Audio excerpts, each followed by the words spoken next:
ဒါပေမဲ့ကျွန်တော်အသက်ရှင်တဲ့ခါမှာကျွန်တော်ဖြတ်တန်းလာတဲ့ခါမှာဖျားနှစ်သက်လာတဲ့ကိုနှစ်သက်ဖို့အရေးကြီးတာလေကိုနှစ်သက်တဲ့အရာပဲကိုကြိုက်တဲ့အရာပဲကိုဘာလို့ခဲ့ရလဲအသက်ရှင်တဲ့အရာလေးဖြစ်တယ်ဒါဆိုနည်းနည်းလေးမေးချင်တယ်တောက်ထပ်မေးကုန်းတစ်ခုလေးထပ်မေးချင်တယ်ဖျားနှစ်သက်စေတဲ့အရာတွေကဘာတွေဖြစ်မှာလ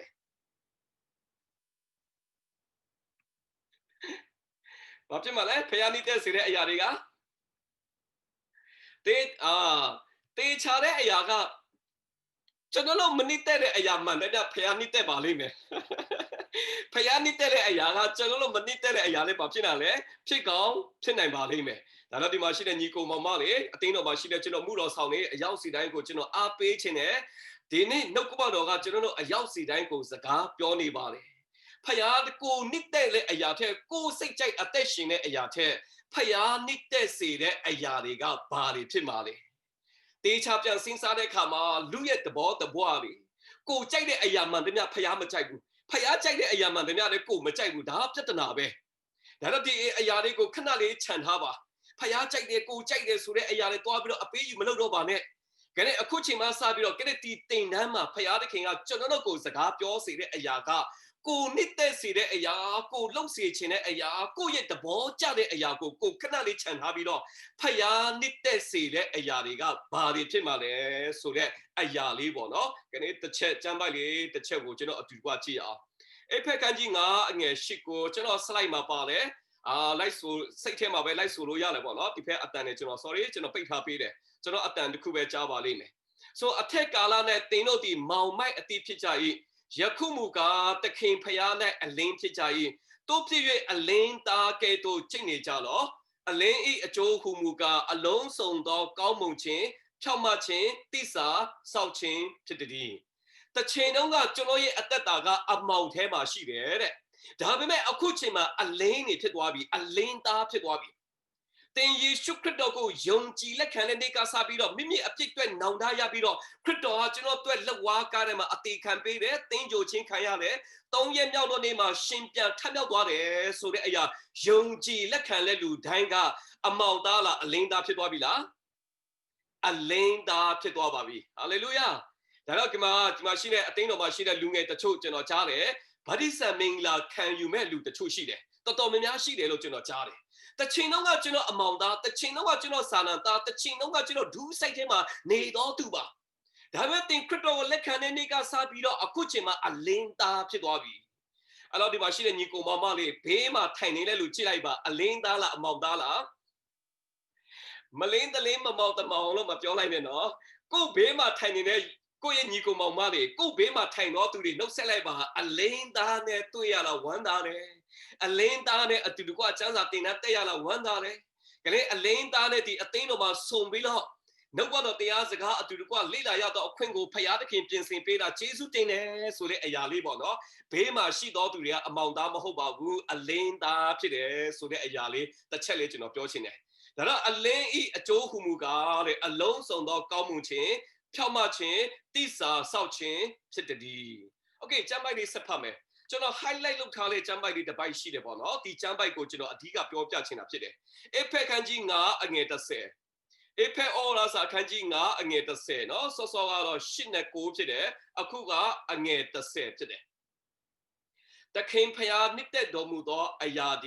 အဘယ်အရာဖြစ်ဒီကိုဘာလို့ကြားဆိုလဲတင်ကြလော့โอเคကျွန်တော်အတူကစံစာတင်တယ်လို့ပြောတဲ့ခါမှာဘာအကြောင်းအရာတင်ပါလဲကျမ်းစာတင်တဲ့ခါမှာတင်တဲ့အရာတွေအများကြီးပါကျောင်းတက်တဲ့ခါမှာမူလတန်းကျောင်းအထက်တန်းအလယ်တန်းကျောင်းတက်တဲ့ခါမှာတင်ယူတဲ့အရာတွေအများကြီးကျွန်တော်ဝါနာပါတဲ့ဘာသာရတယ်တင်ထားတဲ့အရာတွေအများကြီးကျွန်တော်လေ့လာထားတဲ့အင်္ဂလိပ်စာလို့ကွန်ပျူတာစာလို့ IT နည်းပညာလို့လေ့လာတင်ကြားတဲ့အရာတွေအများကြီးပါစီးပွားရေးအတတ်ပညာတွေအများကြီးရှိတယ်ဒီနေ့ဒီအရာတွေတင်ကြားဖို့ဖခင်သခင်ကအမိန့်ပေးထားလားမဟုတ်ဘူးကနေ့ဖခင်သခင်ကကျွန်တော်တို့ကိုအမိန့်ပေးထားတဲ့အရာကလေသခင်ဖခင်နှစ်သက်တော်မူသောအရာဒီအဘယ်အရာဖြစ်ဒီကိုဘာလို့ကြားဆိုလဲတင်ကြားလော့အမိန့်ပေးထားလားပါကိုဝါနာပါတဲ့အရာကိုတင်ဖို့ပြောလာမဟုတ်ဘူးကိုပျော်တဲ့အရာကိုတင်ချင်တဲ့အရာပြောလာမဟုတ်ဘူးနော်ကနေ့လူငယ်တွေတော်တော်များများຫນွေရာသီကျောင်းပိတ်ရက်မှာကနေ့ကိုဗစ်ကာလဖြစ်လို့ကျွန်တော်ကျောင်းမတက်နိုင်ဘူးကျွန်တော်တင်ကြားချင်တဲ့အရာကွန်ပျူတာတင်မယ်ကီးဘုတ်တင်တန်းလေးတင်မယ်တယောတင်တန်းလေးတင်မယ်တိတ်ကောင်းတဲ့ဒီအရာတွေလိုအပ်ပါတယ် ဒါပေမဲ့အခုချိန်ကစပြီးတော့ကျွန်တော်ရဲ့မိသားစုကျွန်တော်အသင်းတော်ကျွန်တော်ရဲ့အသက်တာထဲမှာတင်ယူရမယ့်အရာကလေသခင်ဖျားနှစ်သက်တော်မူသောအရာဒီအဘယ်အရာဖြစ်ဒီကိုဘာလို့ကြောက်ဆိုလဲတင်ကြပါโอเคကြံခဲ့တဲ့မနေ့ညရောဒီမနေ့ဆရာတပါးလည်းပြောပြီးသွားပြီလို့ကျွန်တော်ယုံကြည်လဲနောက်ထပ်2ရက်3ရက်ကလည်းဆရာလေးကလည်းအတီးတီးတင်ပါလေအောင်မယ်ဘာတင်ပါလဲလို့ထပ်မေးမယ်ဆိုရင်ဖျားသခင်ဘယ်အရာကိုနှစ်သက်တာလဲသခင်ဖျားဘာလေနှစ်သက်တယ်လဲဆိုတဲ့အရာတွေကိုကျွန်တော်ဘာလို့ကြောက်ဆိုလဲအတူတကွာတင်ယူဖို့လိုအပ်ပါလိမ့်မယ်ဒါဆိုကျွန်တော်မေးချင်တယ်ဖျားသခင်ကဘာလေနှစ်သက်မှာလဲကျွန်တော်တင်ယူစရာတွေအများကြီးထဲကနေပြီးတော့ခဏညပေါ့နော်အချက်4 5ချက်မကဘူးအချင်း8တလောက်ကိုခဏကျွန်တော်အတူတကွာတင်ယူလေ့လာဖို့ဖြစ်ပါတယ်ဒါတော့နံပါတ်1အနေနဲ့ဖျားသခင်နှစ်သက်တော်မူသောအရာထဲမှာကျွန်တော်ဘာလေတင်ယူရမလဲဆိုရင်ဖျားသခင်နဲ့အကျွမ်းဝင်ပါဟာဖျားသခင်နဲ့အကျွမ်းဝင်တယ်လို့ပြောတဲ့ခါမှာတင်ယူဖို့လိုအပ်တာပေါ့ခဏကျွန်တော်နေ့တနေ့နောက်ဆုံးတော့အချိန်ကာလကျွန်တော်ရောက်လာပြီနောက်ဆုံးတော့လနောက်ဆုံးတော့ပါရောက်လာပြီခဏလူနေကျွန်တော်အသက်ပါတစ်နှစ်ကြီးသွားတဲ့ခါမှာကျွန်တော်ရဲ့အသက်ကလေတစ်နှစ်ကြီးလာလေကျွန်တော်ရဲ့ခြေလမ်းကတင်းကြိုင်းကုန်းမှာခြေတလန်းတိုးလာလေအဲ့လိုတော့မခံယူခိုင်းစေချင်ဘူးကျွန်တော်အသက်ကြီးလာလေဖျားသခင်ရှေ့မှာပို့ပြီးတော့နီးကလာလေပဲကျွန်တော်အသက်တစ်နှစ်ပို့ကြီးလာလေဖျားနဲ့ပို့ပြီးတော့ရင်းနှီးကျွမ်းဝင်ရမယ်ကျွန်တော်အသက်တစ်နှစ်ကြီးလာလေနှုတ်ကတော့ပို့ပြီးတော့တိကျွမ်းလာရမယ်တချို့သောသူတွေအသက်တာကြီးလာပါတလန်းပြီးတလန်းတစ်နှစ်ပြီးတစ်နှစ်ဖျားကြောင်းနဲ့ဝေးနေတယ်ကျန်းစာအုပ်နဲ့ဝေးနေတယ်ဖျားနဲ့ဝေးနေတာနော်အဲ့လိုဝေးနေလေအသက်တာမျိုးဖျားသခင်အလိုတော်မရှိဘူးဒါနဲ့ကျွန်တော်အပြစ်ဒူးဆိုင်ဆန္ဒနဲ့နီးကစေဖို့ဖျားရဲ့အလိုတော်မရှိဘူးကျွန်တော်ရဲ့တက်တာမှာအသက်တစ်နှစ်ကြီးလာတဲ့2021ခုနှစ်မကြောက်ခင်ဝင်စားတော့မှာဖြစ်တယ်ကျွန်တော်အသက်တစ်နှစ်ကြီးလာပြီဆိုရင်ဖျားနဲ့တစ်နှစ်ပို့ပြီးတော့ရင်းနှီးကျွမ်းဝင်ဖို့လိုအပ်ပါလိမ့်မယ်ဒါတော့ဒီနေ့ချစ်တော်ညီကိုမောင်မလေခဏဒီအသိန်းတော်ပေါ်မှာလာပြီးတော့နှုတ်ကတော်ခံတော့သူတွေကျွန်တော်ယုံပါတယ်ဖျားကိုချစ်ပြီးတော့ဖျားနဲ့ပို့ပြီးတော့နီးကလို့ဒီအသိန်းတော်ထဲမှာရောက်လာပါဒီတိမ်နှန်းကျောင်းထဲမှာကျွန်တော်ရောက်လာနော်တချို့တော့ကျွန်တော်ယုံကြည်သူတွေအသက်တစ်နှစ်ရောက်လာလေဖျားနဲ့ပို့လို့ဝေးလာလေအသက်တစ်နှစ်ကြီးလာလေဖျားကြောင့်လည်းပို့ဝေးလာလေဆိုတဲ့အရာလေးဖြစ်သွားပြီငငယ်တုန်းကဆိုင်းဆူသွားဖူးတယ်ငငယ်တုန်းကဖျားကြောင့်တက်ဖူးတယ်လူငယ်တုန်းကတော့တချင်းဆိုဖူးတယ်ဒါပေမဲ့အသက်ကြီးကြတော့ဖျားနဲ့ဝေးသွားသူတွေအများကြီးပါအဲ့အရာတွေဖျားတဲ့အလိုလိုမရှိဘူးခရစ်နမတိကျွန်တော်တင်ယူရမယ့်အရာကဖျားသခင်နဲ့ဘာလို့ပါလဲအကျွမ်းဝင်ပါဖျားသခင်နဲ့မိတ်ထာရဖွဲ့ပါဖျားသခင်နဲ့ဘာလို့ပါလဲယင်းနေပါဆိုတဲ့အရာလေးကျွန်တော်ပြောပြချင်တယ်နောက်ကျမ်းပိုက်လေးတစ်ပိုက်ကျွန်တော် slide ထိုးထားပါလေဟောရှေအခန်းကြီး6အငယ်6မှာဟောရှေအနာဂတိကျမ်းအခန်းကြီး6အငယ်6မှာရစ်ပူဇော်ခြင်းအကျင့်ထက်တနာခြင်းဂရုဏာတော်ကို၎င်းမေရှုရာရစ်ပူဇော်ခြင်းထက်ဖျားသခင်နဲ့အကျွမ်းဝင်ခြင်းကို၎င်းငါနှစ်တဲ့တယ်ဟာလေလုယာရစ်ပူဇော်ခြင်းနဲ့ဆိုတိုင်းအရာကလေဖျားရှိမှရစ်ပူဇော်တယ်ကိုးကွယ်တယ်အကျင့်ကျင့်နဲ့ကောင်းသောအကျင့်တွေကိုကျင့်နဲ့တပါးသူကိုတနာတာတဲ့ဂရုဏာစိတ်ရှိတယ်မေတ္တာစိတ်ရှိတယ်အဲ့အရာတိတ်ကောင်းတယ်နော်ဒါပေမဲ့အဲ့အချစ်ပူဇော်တဲ့အရာတွေအကျင့်ကျင့်တဲ့အရာတွေတနာခြင်းဂရုဏာကျင့်တဲ့အရာတွေချက်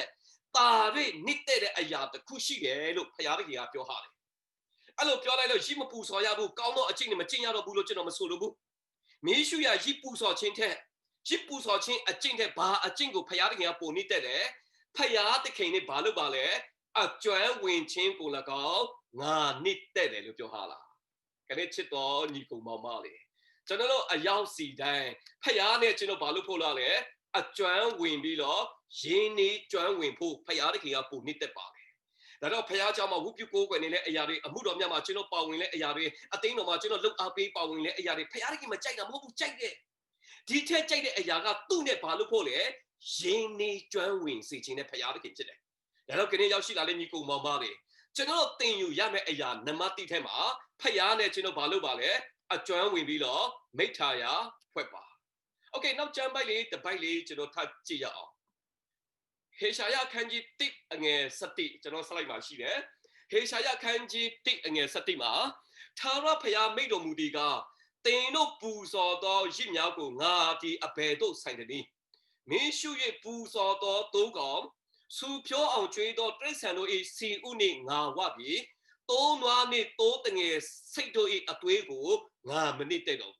့ဆိုတမဟောင်းကာလတော့ကပြောမယ်ဆိုရင်ဣတရေလတွေ ဖယားသခင်ရဲ့စိတ်တော်နဲ့တွေ့အောင်ဖယားသခင်ကျင့်တတ်အောင်အမြဲတမ်းသူတို့ဘာလို့ ပါလဲရစ်ပူစော်လဲရှိတယ်နော်အမြဲတမ်းရစ်ပူစော်ပေမဲ့သူတို့ရဲ့အသက်တာဖယားနဲ့ဝေးနေတယ်သူတို့အမြဲတမ်းရစ်ပူစော်ပေမဲ့သူတို့ရဲ့အသက်တာမှာဖယားနဲ့ဆန့်ကျင်ဘက်ဖြစ်နေတယ်ဟာ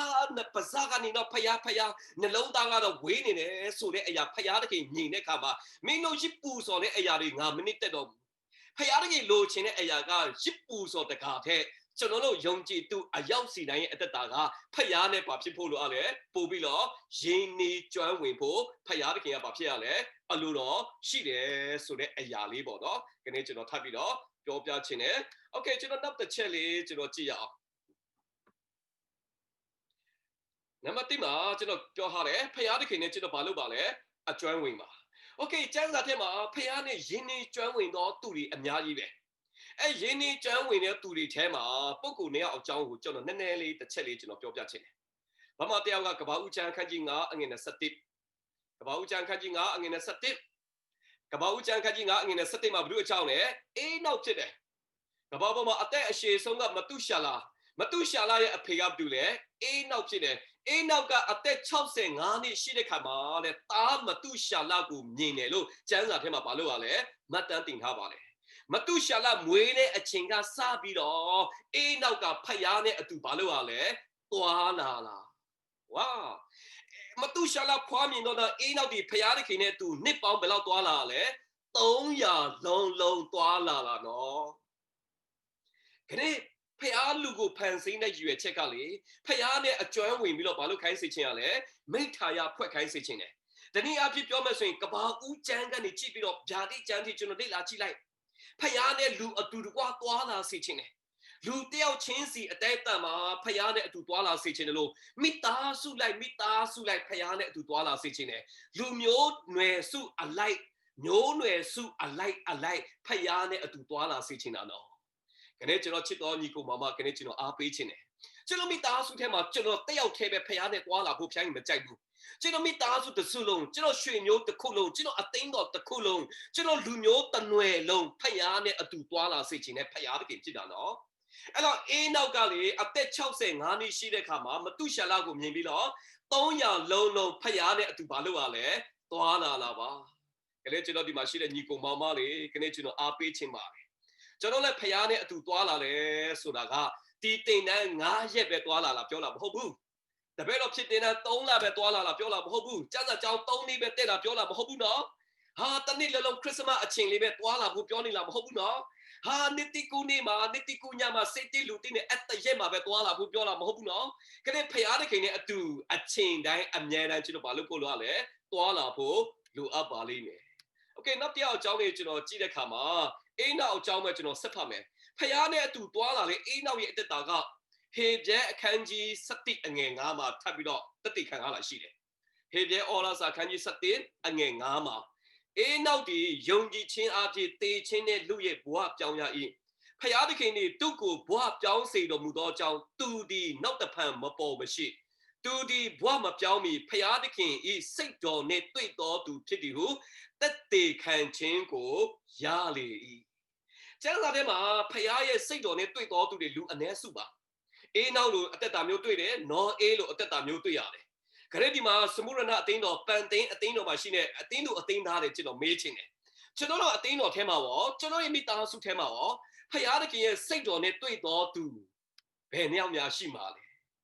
အေးနောက်ကတော့ဖယားစိတ်တော်နဲ့တွေ့တယ်လို့ကျမ်းစာထဲမှာမှတ်တမ်းတင်ထားတယ်နော်ဘာကြောင့်ဖယားရဲ့စိတ်တော်နဲ့တွေ့ရတယ်လဲဆိုတော့ဖယားကြည်နှောက်အောင်ဖယားနှစ်သက်အောင်အသက်ရှင်တော်သူကြောက်ဖြစ်တယ်ဘယ်လိုအသက်ရှင်တယ်လဲလို့ထပ်မေးမယ်ဆိုရင်ဖယားနဲ့အတူဘာလို့ ရလဲသွားလာပါကလေးချစ်တော်ညီကိုမောင်မလေးကျွန်တော်တို့အရောက်စီတိုင်းအသက်တာမှာ24နိုင်အချိန်တိုင်းနေ့ရက်တိုင်းဖယားနဲ့အတူသွားလာမယ်ဆိုရင်ဖယားရဲ့စိတ်တော်နဲ့တွေ့ပြီးတော့နည်းနည်းသောအရာတွေဖယားသခင်ကအေးနောက်ကိုဖွင့်ပြတယ်အထူးကောင်းကြီးမင်္ဂလာအေးနောက်ခံစားရပါတယ်အေးနောက်အသက်365နှစ်ရှိတဲ့ခါမှာအေးနောက်တည်သွားတယ်လို့ကျမ်းစာထဲမှာမှတ်တမ်းမတင်ထားပါဘူးအေးနောက်ကိုဖယားသခင်ကအရှင်လက်လက်ခေါ်သွားတယ်လို့ပြောဟာလားဒါဆိုတေချင်းဆိုတာကအေးနောက်မတိလိုက်ဘူးယောဂဝေဒနာဆိုတာအေးနောက်မတိလိုက်ဘူးတေတယ်ဆိုတဲ့အရာတွေအေးနောက်မခံစားရဘူးဆိုတေချင်းတရားနေလွတ်မြောက်သွားတယ်အေးနောက် သူ့ကိုတေချင်းတရားကလွမ်းမိုးလို့မရတော့ဘာကြောင့်လဲဆိုတော့ဖယားနဲ့အတူသွားလာလေအိမ်နောက်ရဲ့တက်တာကလေဖယားကအရှင်လက်လက်အိမ်နောက်ကိုဘာလို့ရလဲတင်းစီသွားတယ်လို့ကျမ်းစာထဲမှာဘာလို့ရလဲမှတ်တမ်းတင်ထားတယ်သူဒီဘဝမပြောင်းမီဖယားသခင်ရဲ့စိတ်တော်နဲ့တွေ့တော်သူဖြစ်တယ်တေချင်းနဲ့လူတယ်လို့ကျမ်းစာထဲမှာမှတ်တမ်းတင်ထားလာပါအဲ့တော့ချစ်တော်ညီကိုမောင်မကျွန်တော်ရဲ့တက်တာမှာဖယားနဲ့အတူသွားလာလို့မတည်တော့ဘူးလို့ကျွန်တော်မဆိုလိုပါဘူးယောဂမရတော့ဘူးလို့ကျွန်တော်မဆိုလိုပါဘူးဒါပေမဲ့ဖယားနဲ့တွာလာတော့သူလေဘယ်လိုဒုက္ခပြဿနာပဲကြုံ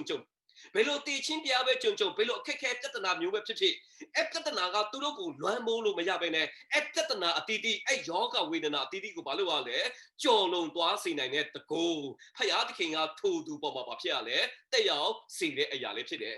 တော့ချစ်တော်ညီကိုမမကလေးကျွန်တော်ကောင်းစဉ်တတ်ထားတယ်ဖယားသခင်နှစ်သက်ဘွယ်ကောင်းသောအရာတွေကိုသင်ယူပါနံပါတ်1မှာဖယားသခင်နဲ့ဘာလို့ပါလဲအကျွမ်းဝင်ပါโอเคနောက်တစ်ယောက်အကြောင်းကိုကျွန်တော်ဆက်ပြောချင်တယ်ဖယားသခင်စိတ်တော်နဲ့တွေ့တော်သူနောက်တစ်ယောက်ကဘာတူလဲဟုတ်တယ်နော်အေးဖြစ်တယ်ကပ္ပဦးကျမ်းခန်းကြီး6ငယ်8မှာကျွန်တော်တစ်ချက်လေးဖတ်ချင်တယ်နော်အေးမူကထာဝရဘုရားစိတ်တော်နဲ့တွေ့တော်သူဖြစ်တဲ့နော်အေးအထုပ်ပတ်တိဟုမူကနော်အေးဒီဖြောက်မတော်သူမိမိအမျိုး၌ပါဖြစ်တော်သူလေစုံလင်တော်သူဖြစ်၏ဖယားသခင်နဲ့အတူတွာလာတော်သူဖြစ်တယ်ဟာနော်အေးကဖယားသခင်ရဲ့စိတ်တော်နဲ့ပါဖြစ်ရလဲတွေ့တယ်လို့ကျမ်းစာထဲမှာမှတ်တမ်းတင်ထားလာပါနော်အေးကိုဖယားသခင်ကဘာကြောင့်စိတ်တော်နဲ့တွေ့ရတာလဲနည်းနည်းလေးမေးချင်တယ်နော်အေးကစီးစိမ်ဥစ္စာချမ်းသာလို့လားနော်အေကရှစ်ပရောဟိတ်အမျိုးဖြစ်လို့လားနော်အေကပရောဖက်ဖြစ်နေလို့လားဒါမှမဟုတ်နော်အေကမင်းမျိုးမင်းတွေစီးစင်ရှိတဲ့ရှင်ပြန်အမျိုးဖြစ်လို့ဖယားစိတ်တော်နဲ့တွေ့တာလားတကယ်တော့ပြန်ကြည့်တဲ့အခါမှာဒီအရာတစ်ချက်လေးမှနော်အေမှာမရှိဘူးနော်အဲ့တော့ကိုပြန်မေးကြည့်လိုက်ကျွန်တော်ရဲ့အသိတော်ကျွန်တော်ရဲ့အသက်တာထဲမှာရောဖယားစိတ်တော်နဲ့တွေ့တော်သူဘယ်နှယောက်ရှိတာလဲပတ်စံချမ်းသာလို့စီးစင်ဥစ္စာပိုရှိတော့ဖယားနဲ့စိတ်တော်တွေ့တာမဟုတ်ဘူးကိုမဖယားအတွက်ပို့လို့ပါဝင်စက္ကနိုင်တော့ဖယားကစိတ်တော်နဲ့တွေ့တာလည်းမဟုတ်ဘူးနော်အမှုတော်မြတ်မှာပို့ပါဝင်နိုင်တော့ဖယားနဲ့စိတ်တော်နဲ့တွေ့မယ်လို့တော့မထင်လိုက်ပါနဲ့ကဲနော်အေးအတ္တကြည့်လိုက်ပါနော်အေးကတန်မှန်လူတယောက်ပါပရောဖက်လည်းမဟုတ်ဘူးတန်ရှင်းသူလေဝိအမျိုးလည်းမဟုတ်ဘူးနော်အေးကယစ်ပရောဟိတ်အနွယ်လည်းမဟုတ်ဘူးမိန်စီးစင်ရှိသောယစ်ပရောဟိတ်အမျိုးရှင်ပြန်အမျိုးတော်ဝင်အမျိုးလည်းမဟုတ်ဘူးနော်အေးကကျွန်တော်တို့လူမျိုးပဲတန်မှန်လူတယောက်ပါပဲဒါပေမဲ့အံ့ဩစရာကောင်းတယ်ဖယားစိတ်တော်နဲ့တွေ့တယ်လို့ကျမ်းစာထဲမှာမှတ်တမ်းတင်ထားလာပါကြတဲ့ချစ်တော်ညီကိုမောင်မလေးဒီနောက်ဆုံးတော့ခရင်ဆုပ်ယုပ်သောကာလမှာကိုဗစ်ကြောင့်ကျွန်တော်တော်များများဖယားကြောင့်နဲ့ဝေးသွားပြီကျွန်တော်ဖယားကြောင့်နဲ့ဝေးသွားပြီမဲ့ပြဿနာမရှိဘူးနော်ဖယားနဲ့မဝေးဖို့အရေးကြီးပါလိမ့်မယ်ဖယားကြောင့်နဲ့ဝေးသွားလာကတိတ်ပြီးတော့ဒုက္ခမရောက်ဘူးဖယားနဲ့ဝေးသွားမယ်ဆိုရင်တိတ်ကြောက်စရာကောင်းတာနော်အဲ့တော့ဖယားနဲ့နီးလာဖို့အခုချိန်မှာ online ကနေမီဒီယာကနေအင်္ဂလိပ်သတင်းစကားနှုတ်ပတ်တော့ကြားနိုင်မဲ့နေလန်းအမျိုးမျိုးဖယားသခင်ကပြင်ဆင်ပေးနေတယ်နော်အခု Zoom ကနေအခု line ပေါ်ကနေကျမ်းစာတင်တက်လို့ရပြီ line ပေါ်ကနေလည်းကျွန်တော်ဝတ်ပြုကိုးကွယ်လို့ရသွားပြီဒါလည်းတစ်ဖက်မှာကောင်းသောအရာလို့ကျွန်တော်ပြောလို့ရတယ်နော်အခုချိန်မှာရန်ကုန်မြို့မှာဆိုရင်ဖယားเจ้าသွားလို့မရတော့ဘူးဒါပေမဲ့ online ကနေဖွင့်ပြီးတော့ဖယားเจ้าတက်လို့ရပြီအရင်တော့ကတော့အင်ဂျီလက်လက်လေးဝတ်သွားဆရာမလိုတော့ဘူးကာခါကုန်ခံပြီးတော့သွားဆရာလည်းမလိုတော့ဘူးစိုင်ကယ်စီဖိုးလည်းမလိုတော့ဘူးအိမ်မှာနေနဲ့ဖယားเจ้าတက်လို့ရတဲ့အချိန်ကာလရောက်သွားပြီဒါကောင်းတဲ့အရာလေးပါကျွန်တော်ပြောပြချင်တယ်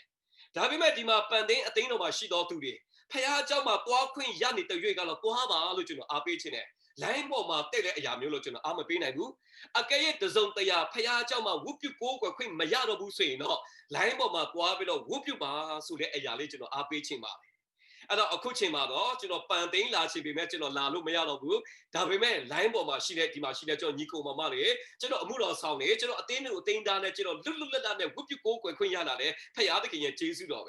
ကျွန်တော်မှလမ်းစီနဲ့မကုန်တော့ဘူးအင်ဂျီလက်လက်လေးနဲ့ကျွန်တော်ဝုဆရာမလိုတော့ဘူးနေဘူးခံဆရာလည်းမလိုတော့ဘူးဒါပေမဲ့ကျွန်တော်ပြောပြချင်တာဒီကိုဗစ်ကာလမှာခရင်ဆိုးရုံသောကာလဖြစ်နေပေမဲ့ဖယားအကြောင်းနဲ့ဝေးကွာနေပေမဲ့ဖယားနဲ့မဝေးဖို့တော့အရေးကြီးပါလိမ့်မယ်အဲ့တော့ဖယားစိတ်တော်နဲ့တွေ့တော်သူဖြစ်ဖို့အတွက်အရေးကြီးတယ်အဲ့တော့ကျမ်းစာထဲမှာအိနောက်ဖယားတကယ်စိတ်တော်နဲ့တွေ့နေအိနောက်ကိုဖယားကအရှင်လက်လက်ခေါ်သွားတဲ့အခါမှာယုံကြည်ခြင်းအပြင်တေချင်းဘွားနေလွတ်မြောက်သွားတယ်လို့ကျွန်တော်တွေ့ရတယ်အခုကျွန်တော်အေးနော်အေးအကြောင်းကိုဆက်ပြောမယ် နော်အေးမူကဖယားစိတ်တော်နဲ့တွေ့တော်သူဖြစ်တည်းကဲမေးချင်တယ်နော်အေးကဘာကြောင့်ဖယားရဲ့စိတ်တော်နဲ့တွေ့ရတာလဲရုပ်ပိုချောလို့လားပတ်စံပိုရှိတယ်လို့ထင်လို့လားစပိချန်နဲ့တရိတ်ဆန်နဲ့အများကြီးပိုင်လို့ဖယားစိတ်တော်နဲ့တွေ့လို့လားမတွေ့ပါဘူးနော်အခုခေတ်ကာလပြောမယ်ဆိုရင်အိမ်လေးငါးလုံးကားသုံးလေးစီးရှိတော့ဖယားစိတ်တော်နဲ့တွေ့မယ်လို့တော့မထင်လိုက်ပါနဲ့ဒီအရာနဲ့ဘာမှမဆိုင်ဘူးဟာအမှုတော်ဆောင်ဖြစ်တော့တင်းအုပ်ဆရာဖြစ်တော့ဖယားနဲ့စိတ်တော်တွေ့မှာပေါ့တော့မထင်လိုက်ပါနဲ့နဲ့ဖယားရဲ့စိတ်တော်နဲ့တွေ့ဖို့အတွက်အောက်မှာရေးထားတယ်နော်အေးရဲ့အထုပ်ပတိဟုမူကားရွယ်ရွယ်လေးပဲအငယ်ကိုမှာနော်အေးဤအထုပ်ပတိဟုမူကားတဲ့နော်အေးဒီဘာဖြစ်တော်သူလဲဖြောက်မတ်တော်သူနံပါတ်1နံပါတ်2မိမိအမျိုး၌ဘာလို့တော်သူလဲစုံလင်တော်သူနံပါတ်3ဖယားနဲ့အတူဘာလို့တော်သူလဲတွာလာတော်သူဖြစ်တယ်ဟာလေလုယာဒီ3ချက်ကြောင့်ဖယားရဲ့စိတ်တော်နဲ့တွေ့တာပါခရစ်ချစ်တော်ညီကိုမောင်မခရစ်ကျွန်တော်ကျမ်းစာတင်တန်းမှာတက်ရောက်နေတဲ့ကျွန်တော်အရောက်စတဲ့တက်တာမှာနံပါတ်1ဖြောက်မတ်တော်သူနံပါတ်2မိမိအမျိုး၌စုံလင်တော်သူနံပါတ်3ဖယားသခင်နဲ့အတူတွာလာမယ်ဆိုရင်ကျွန်တော်တို့အသက်တာတန်မှန်လူဖြစ်နေပါစေအောင်တော့ဖယားစိတ်တော်နဲ့တွေ့တော်သူဖြစ်ပါတယ်အဲ့တော့ဒီ2020နောက်ဆုံးတော့လဒီပန်တင်းအသိန်းတော်မှာကနေ့ကျွန်တော်စံစာတင်တန်းပြုလုပ်ရတဲ့အဓိကရွယ်ချက်ကတော့ဖယားသခင်ဘာလေးနှစ်သက်တာလဲနှစ်သက်ပွဲကောင်းသောအရာတွေကိုကျွန်တော်တို့အတူတကွဘာလို့ကြဆိုလဲတင်ယူဖို့လိုအပ်ပါလိမ့်မယ်တကူတကားတင်ယူရမှာတော့အဖိုးခပေးရမှာတော့အချိန်ပေးရမှာတော့အဲ့တော့ကြံတဲ့လောကပညာအတတ်ပညာတင်ယူတဲ့ခါမှာအချိန်အဖိုးခငွေကြေးပေးရသေးတယ်ကျမ်းစာတင်တန်းကြတော့အလကားတင်ပေးတောင်မှအချိန်မအားဘူးဆိုတဲ့အရာတွေဘယ်တော့မှမပြောပါနဲ့ကလေးဒီမှာဖခင်ပို့ဆောင်ပေးတဲ့အမှုတော်ဆောင်ဆရာမတွေရောက်နေပြီအဝေးမှာဆရာတွေလည်းတချို့တင်ပေးနေတယ်အဲ့ဟာကြမှာကျွန်တော်မတင်ချင်ဘူးဆိုရင်တော့စောစောအေးဖဲခန်းကြီး9အငယ်30မှာဒီနှုတ်ကတော့ကျွန်တော်တို့ကိုစီးသားသွားပါလိမ့်မယ်အဲ့တော့အေးဖဲခန်းကြီး9အငယ်30မှာတခင်ဖခင်နှစ်သက်တော်မူသောအရာတွေအဘယ်အရာဖြစ်ဒီကိုဘာလို့ကြဆိုလဲတင်ယူပါဆိုတဲ့ဒီနှုတ်ပါတော်တဲ့အညီကလေးတင်တန်းသူတင်တန်းသားအရောက်စနေအသက်တာမှာပမတစ်ချက်အနေနဲ့ဖယားသခင်အလိုတော်နဲ့အညီကျွန်တော်အသက်ရှင်ဖို့ဖယားသခင်နဲ့ယဉ်နေကျွမ်းဝင်ဖို့ဖယားသခင်အလိုတော်ရှိတယ်ဆိုတဲ့အရာလေးဖြစ်တယ်။ကျွန်တော်ကြမ်းမလေးတစ်ပိုက်လေးကျွန်တော်တစ်ချက်လေးထားကြည့်ချင်တယ်။ရှင်ယောဟန်ခရစ်ဝင်ကျမ်းခန်းကြီး14အငယ်9မှာတင်တို့ဒီငါ့ကိုတိလေငါခမဲတော်ကိုမတိပဲမနေကြ။ယခုမှစ၍ငါခမဲတော်ကိုတိမြင်ကြသည်ဟုမိန့်တော်မူ၏။တမဟောင်းကာလမှာလူတွေခရစ်တော်ဖယားနဲ့ယဉ်နေကျွမ်းဝင်စေခြင်းတယ်တမတိကာလမှာခရစ်တော်နဲ့ယဉ်နေကျွမ်းဝင်စေခြင်းနဲ့အတူတူပဲခရစ်တော်ကပြောတယ်ငါ့ကိုသိရင်ငါခမဲတော်သိတာနဲ့အတူတူပဲငါနဲ့ယဉ်နေနေဆိုရင်ခမဲတော်ကိုယဉ်နေလာနဲ့အတူတူပဲခမဲတော်ကိုတော့အဘယ်သူမျှမမြင်ဘူးပါဘူး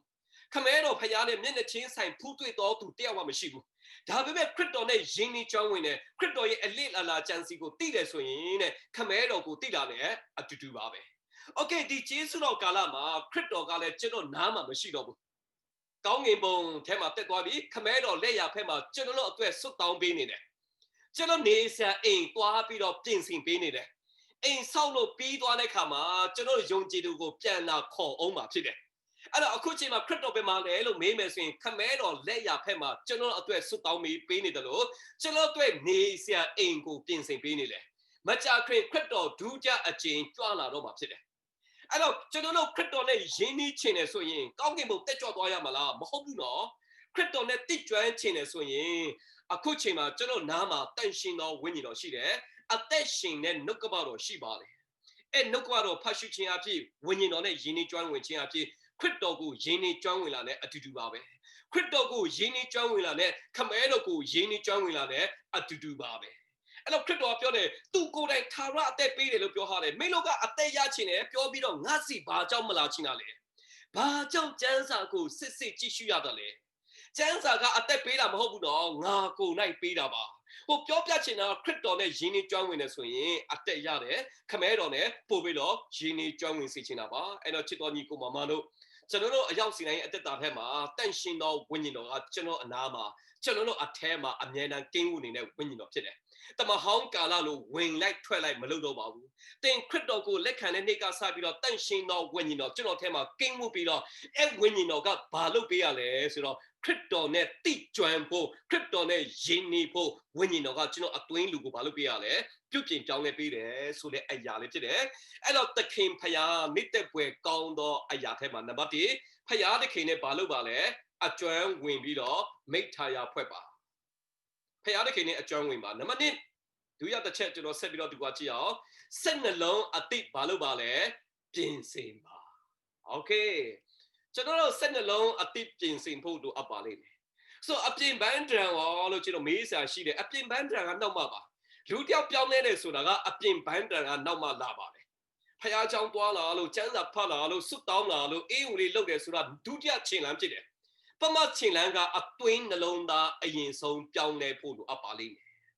ကျွန်တော်နှလုံးသားတင်ခရစ်တော်ကိုလက်ခံတဲ့နေ့ကစပြီးတော့ခရစ်တော်ကကျင့်ဝတ်သွားတယ်ဝိညာဉ်တော်ကကျင့်ဝတ်သွားတယ်တင်ခရစ်တော်ကိုလက်မခံသေးဘူးဆိုရင်တော့စာတန်ကကျွန်တော်ထဲမှာနေရာယူနေတယ်ဇာတိတဘောထားကကျွန်တော်ထဲမှာကြီးစိုးနေတယ်အဲဇာတိအရာကကောင်းသောအရာဝိညာဉ်တဘောထားကိုဘယ်တော့မှမလိုက်နိုင်ဘူးလို့ပြောထားတယ်အဲ့တော့ကျွန်တော်နှလုံးသားအပြင်ဘန်းတရံပြောင်းလဲစေချင်တယ်ဆိုရင်အတွင်းနှလုံးသားအရင်ဦးဆုံးဘာလို့ဖို့လိုရလဲပြောင်းလဲလာဖို့လိုအပ်ပါလိမ့်မယ်ယောမခန်းကြီး7အငယ်1ပေါ့နော်တိတော့မဖတ်တော့ဘူးနောက်ပါတိတစ်ချက်ပြန်ဖတ်စီချင်တယ်အခုယောမဩဝါဒစာခန်းကြီး7အငယ်1မှာတိန်တို့ဒီလောကီပုံစံကိုမဆောင်ကြနှင့်ကောင်းမြတ်သောအရာနိတ္တပွဲကောင်းသောနိတ္တပွဲသောအရာစုံလင်သောအရာဒီဟုသောဖျားသခင်အလိုတော်ရှိသောအရာဒီအဘယ်အရာဖြစ်သည်ကိုသိနိုင်မိအကြောင်းစိတ်နှလုံးကိုအတိပြင်ဆင်၍ပုံစံပြောင်းလဲခြင်းတို့ရောက်ကြလော့โอเคကျွန်တော်ရဲ့အပြင်ဘန်းတရံပြောင်းလဲစေဖို့ဖျားအလိုတော်ရှိတယ်နော်ကျွန်တော်ပုံစံကဘယ်လိုပြောင်းလဲရမှာလဲအသက်ကြီးသွားလို့အုံမင်းရင်ရော်လာလို့ပြောတာမျိုးမဟုတ်ဘူးအသက်ကြီးသွားလို့ဆရာတဘာဘာအမှုတော်ဆောင်တက်ရောက်လဲတွားတူဖို့ပြောတာမဟုတ်ဘူးနော်ကျွန်တော်အပြင်ပုံစံပြောင်းလဲဖို့ဆိုတာကခရစ်တော်ရဲ့ပုံစံကျွန်တော်အထဲမှာထင်ရှားလာဖို့လိုအပ်ပါတယ်ခရစ်တော်ရဲ့စိတ်တဘောထားကျွန်တော်ထဲမှာရှိလာဖို့လိုအပ်ပါလေဒါတော့ဝိညာဉ်တော်ကကျွန်တော်ထဲမှာကင်းမှုတယ်ဆိုတဲ့အဓိကရွေးချက်ကကျွန်တော်ယုံကြည်သူရဲ့အသက်တာမှာခရစ်တော်ရဲ့ပုံစံတော်နဲ့အညီကြီးရင်လာဖို့ဘုရားကြီးအလိုတော်ရှိတာအဲ့တော့ကျွန်တော်နှလုံးသားစိတ်နှလုံးအတိတ်ပြောင်းလဲဖို့လိုအပ်ပါလိမ့်မယ်။ကလေးနှစ်တိကူရောက်လာတဲ့ခါမှာခရစ်စမတ်ရောက်လာတဲ့ခါမှာကျွန်တော်အရောက်စတိုင်းသိပါလေ။ဟာ25ရက်နေ့ချရေးဘာအင်ဂျီဝူရမှာလဲ။ကျွန်တော်အတိတ်လိုချင်တယ်။အင်ဂျီအဟောင်းနဲ့တော့ဖះเจ้าမလာချင်တော့ဘူး။လက်ရှိကင်ထားတဲ့ဖုန်းကလည်းဖြစ်နိုင်ရင်မော်တယ် update ဖြစ်တဲ့ဖုန်းအတိတ်ကိုလည်းကင်ချင်တယ်။စီးနေတဲ့ဆိုင်ကယ်ကလည်းနည်းနည်း125 times ဆိုင်ကယ်ထဲမှာနော်2020ထွက်တဲ့ဆိုင်ကယ်လည်းကျွန်တော်လိုချင်တာပဲလေ။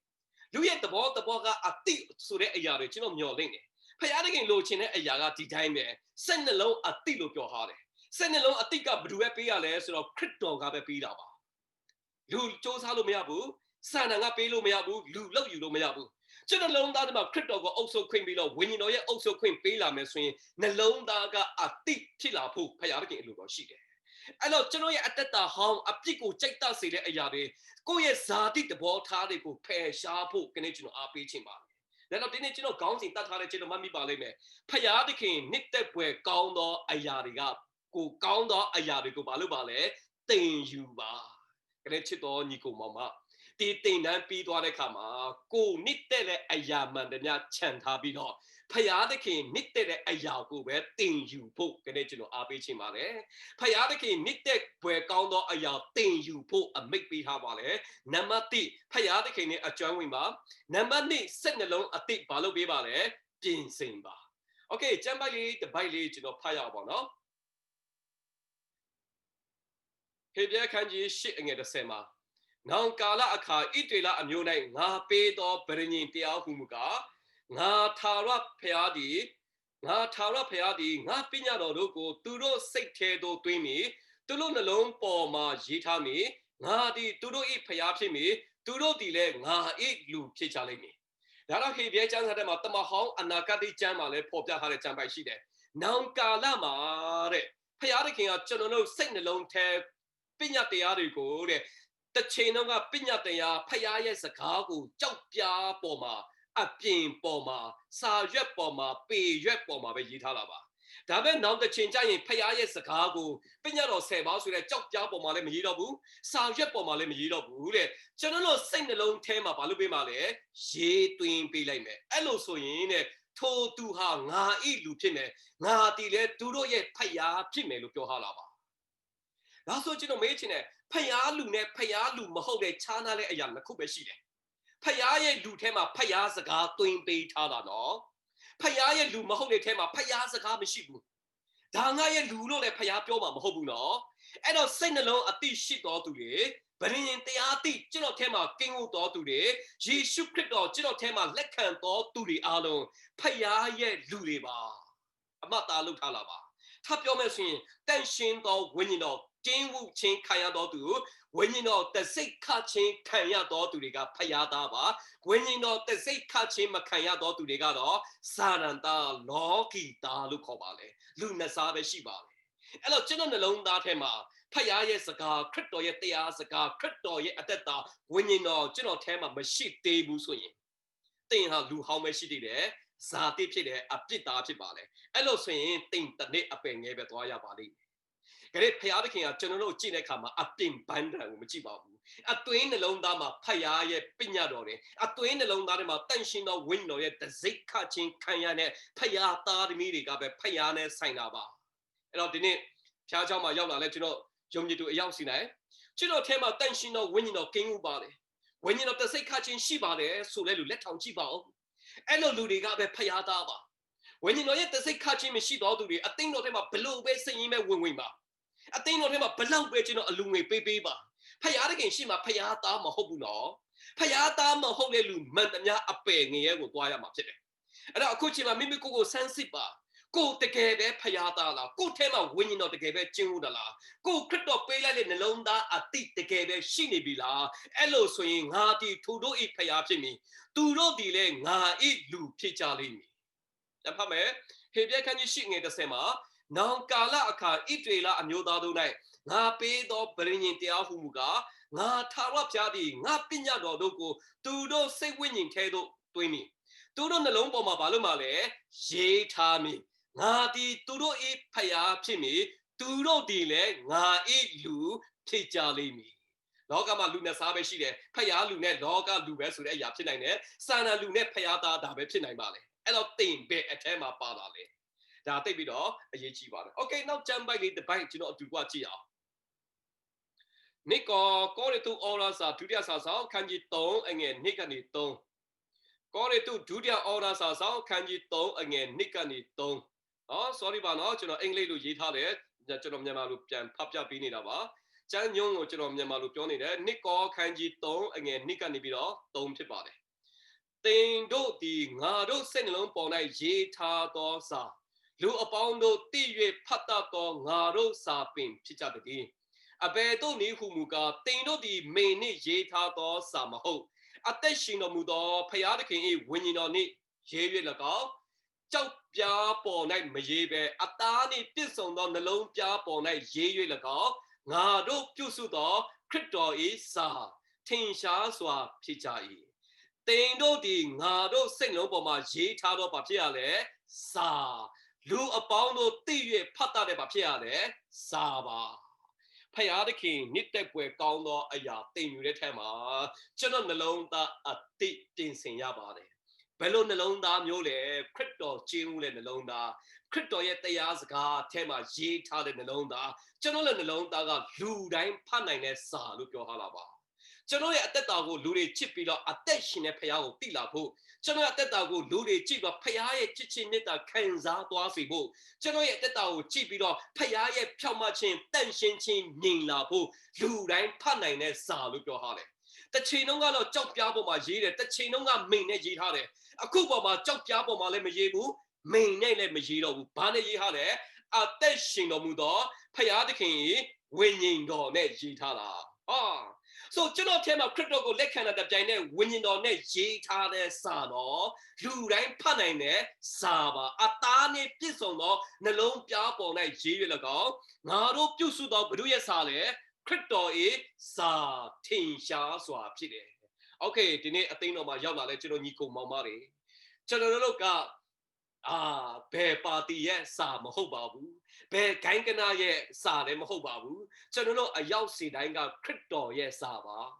ကျွန်တော်ရဲ့အသက်ရှင်မှုကလူလေခရစ်တော်ကိုသိနိုင်တဲ့လူတိုင်းဖတ်နိုင်တဲ့စာဖြစ်ဖို့လိုအပ်ပါလေအဲ့စာကတော့မိန်နဲ့မရေးထားဘူးအကြောက်ပြားပေါ်မှာလည်းမရေးထားဘူးတန်ရှင်သောဝိညာဉ်တော်အဖြစ်ပါဖြစ်ရလေရေးထားတဲ့စာပါဟဘဲကုတ်တစ်ချက်လေးစိတ်ဝင်စားစရာကောင်းတယ်ဟဘဲကုတ်အနာဂတ်ကျမ်းခန်းကြီး1အငယ်1ကျွန်တော်တစ်ချက်ကြည့်အောင်ဟဘဲကုတ်အနာဂတ်ကျမ်းခန်းကြီး1အငယ်1မှာထာဝရဘုရားကလည်းဖတ်တော်သူတွေပြေးလဲဖတ်နိုင်အောင်ဗျာဒိတ်ယူပါယုံကိုတင်ဘုံပေါ်မှာအခရာတင်၍ရေးမှကြတော့ပါဆိုတော့ဒီမှာဟဘဲကုတ်မှာရှိတဲ့ prophet ဟဘဲကုတ်ကိုဘုရားသခင်ကစကားပြောလိုက်တဲ့ကျမ်းပိုက်လေးဖြစ်တယ်မင်းတို့ရဲ့ယူပါယုံတွေမင်းတို့ရဲ့အသက်တာတွေမင်းတို့အသက်ရှင်တဲ့အရာတွေကလေမင်းတို့ရဲ့ယူပါယုံတွေကိုတဲ့တင်ဘုံပေါ်မှာတခုခုပေါ်မှာဘာလို့ပါလဲအခရာတင်ပြီးတော့ရေးထားပါ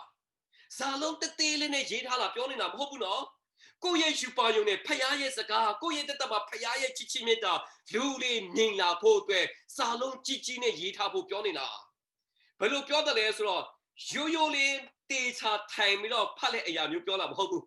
မျက်မှန်တက်ပြီးတော့ဖတ်ခိုင်းတဲ့အရာမဟုတ်ဘူးပြေးလဲလူကပြေးသွားပေမဲ့စိုင်းပုတ်ကိုကြည့်ပြီးတော့ဒါဘာရေးထားတယ်လဲဆိုချက်ချင်းသိနိုင်ရတယ်ပြေးပြီးတော့ဖတ်နိုင်လောက်အောင်ရေးရမယ်လို့ပြောထားလာပါအဲ့တော့ကျွန်တော်ထဲမှာရှိတဲ့ခရစ်တော်လေခရစ်တော်အကြောင်းကိုဒီခရစ်စမတ်လရာသီမှာဒီဇင်ဘာလခရစ်စမတ်မွေးဖွားလာတဲ့ခရစ်တော်ရဲ့မူလူစာတိခံတဲ့အချိန်မှာခရစ်တော်ဘာကြောင့်ဤလောကမှာမွေးဖွားလာရတယ်လဲလူစာတိခံရတယ်လဲဆိုတဲ့အကြောင်းအရာကိုတပါးသူတွေလာမေးတဲ့ခါမှာတိုးတိုးတိတ်တိတ်မဖြေပါနဲ့တပါးသူတွေမြင်တာအောင်ထင်ထင်ရှားရှားကျွန်တော်ပေါ်လွင်ဖို့လိုအပ်ပါလိမ့်မယ်ကျွန်တော်တို့ကိုဖျားပေးတဲ့ယူပါယုံကျွန်တော်စီမှာရှိတဲ့ဖျားသခင်ရဲ့ချစ်ချင်းမြတ်တာပြေးတဲ့လူတောင်မှလမ်းကြည့်တဲ့ခါမှာမြင်နိုင်လောက်ထိထင်ရှားစေဖို့ဖျားသခင်အလိုတော်ရှိတယ်နော်အဲ့တော့ဗာနဲ့တူတယ်လဲဆိုကျွန်တော်ဥပမာလေးပြောပြချင်တယ်ကျွန်တော်ပန်သိန်းအသိန်းတော်စမှုရဏအသိန်းတော်ဆိုင်းဘုတ်ကဘယ်မှာရေးထားလဲဆရာညာအိမ်မှာတော့မဟုတ်ဘူးနော်ဆိုင်းဘုတ်ကတော့မုတ်ဦးကတော့လမ်းမကြီးဘေးမှာလေစာလုံးကကြီးကြီးလားတေးသေးလားအကြီးပါဘယ်သူမှတေးသေးမရေးထားပါဘူးဘာကြောင့်တေးသေးလေးမရေးရလဲဟာစမှုရဏနိချင်းအသိန်းတော်ဆိုတာလူတိုင်းမြင်စေခြင်းနဲ့ကားမြမြန်လေးမောင်းမစေစံကဲမြမြန်လေးမောင်းမစေလူတိုင်းမြင်မြင်ထင်ထင်ရှားရှားတွေ့နိုင်ဖို့အတွက်ဖယားရှိခိုးကြောင်းပါဆိုတဲ့ဆိုင်းဘုတ်လေးတတ်ထားလာနော်အဲ့တော့ကျွန်တော်ယုံကြည်သူရဲ့အသက်တာနှလုံးသားကဖယားရဲ့စာလို့ပြောထားတယ်လူတိုင်းဖတ်နိုင်တဲ့စာလို့ပြောထားတယ်ဝိညာဉ်တော်နဲ့ရေးထားတယ်ပြေးတော့သူဖတ်နိုင်ရအောင်ယူပါယုံကိုဗျာဒိတ်ယူပါယုံကိုတဲ့တင်ဘုံပေါ်မှာဘာလို့ပါလဲအခရာတင်၍ရေးမှကြလော့ဟာလေလုယာဒါတော့ကျွန်တော်ယုံကြည်သူရဲ့အိမ်တတိပြုပါခဏညီကိုမောင်မလေးကျွန်တော်အားပေးချင်ပါလေကျွန်တော်တို့အိမ်ကခရိယန်ရဲ့အိမ်မှာကျွန်တော်ရဲ့အိမ်ကခရစ်တော်အုပ်ဆိုတဲ့အိမ်မှာဆိုတဲ့လူများတွေဝင်လာခဲ့တာတိတာထင်ရှားတဲ့လက္ခဏာကျွန်တော်ပြတ်ဖို့လိုအပ်ပါလိမ့်မယ်အဲ့လိုပြောလိုက်လက်ဝါးကားတိုင်းကြီးကြီးတွားချိတ်ပါလို့ကျွန်တော်မဆိုလိုပါဘူး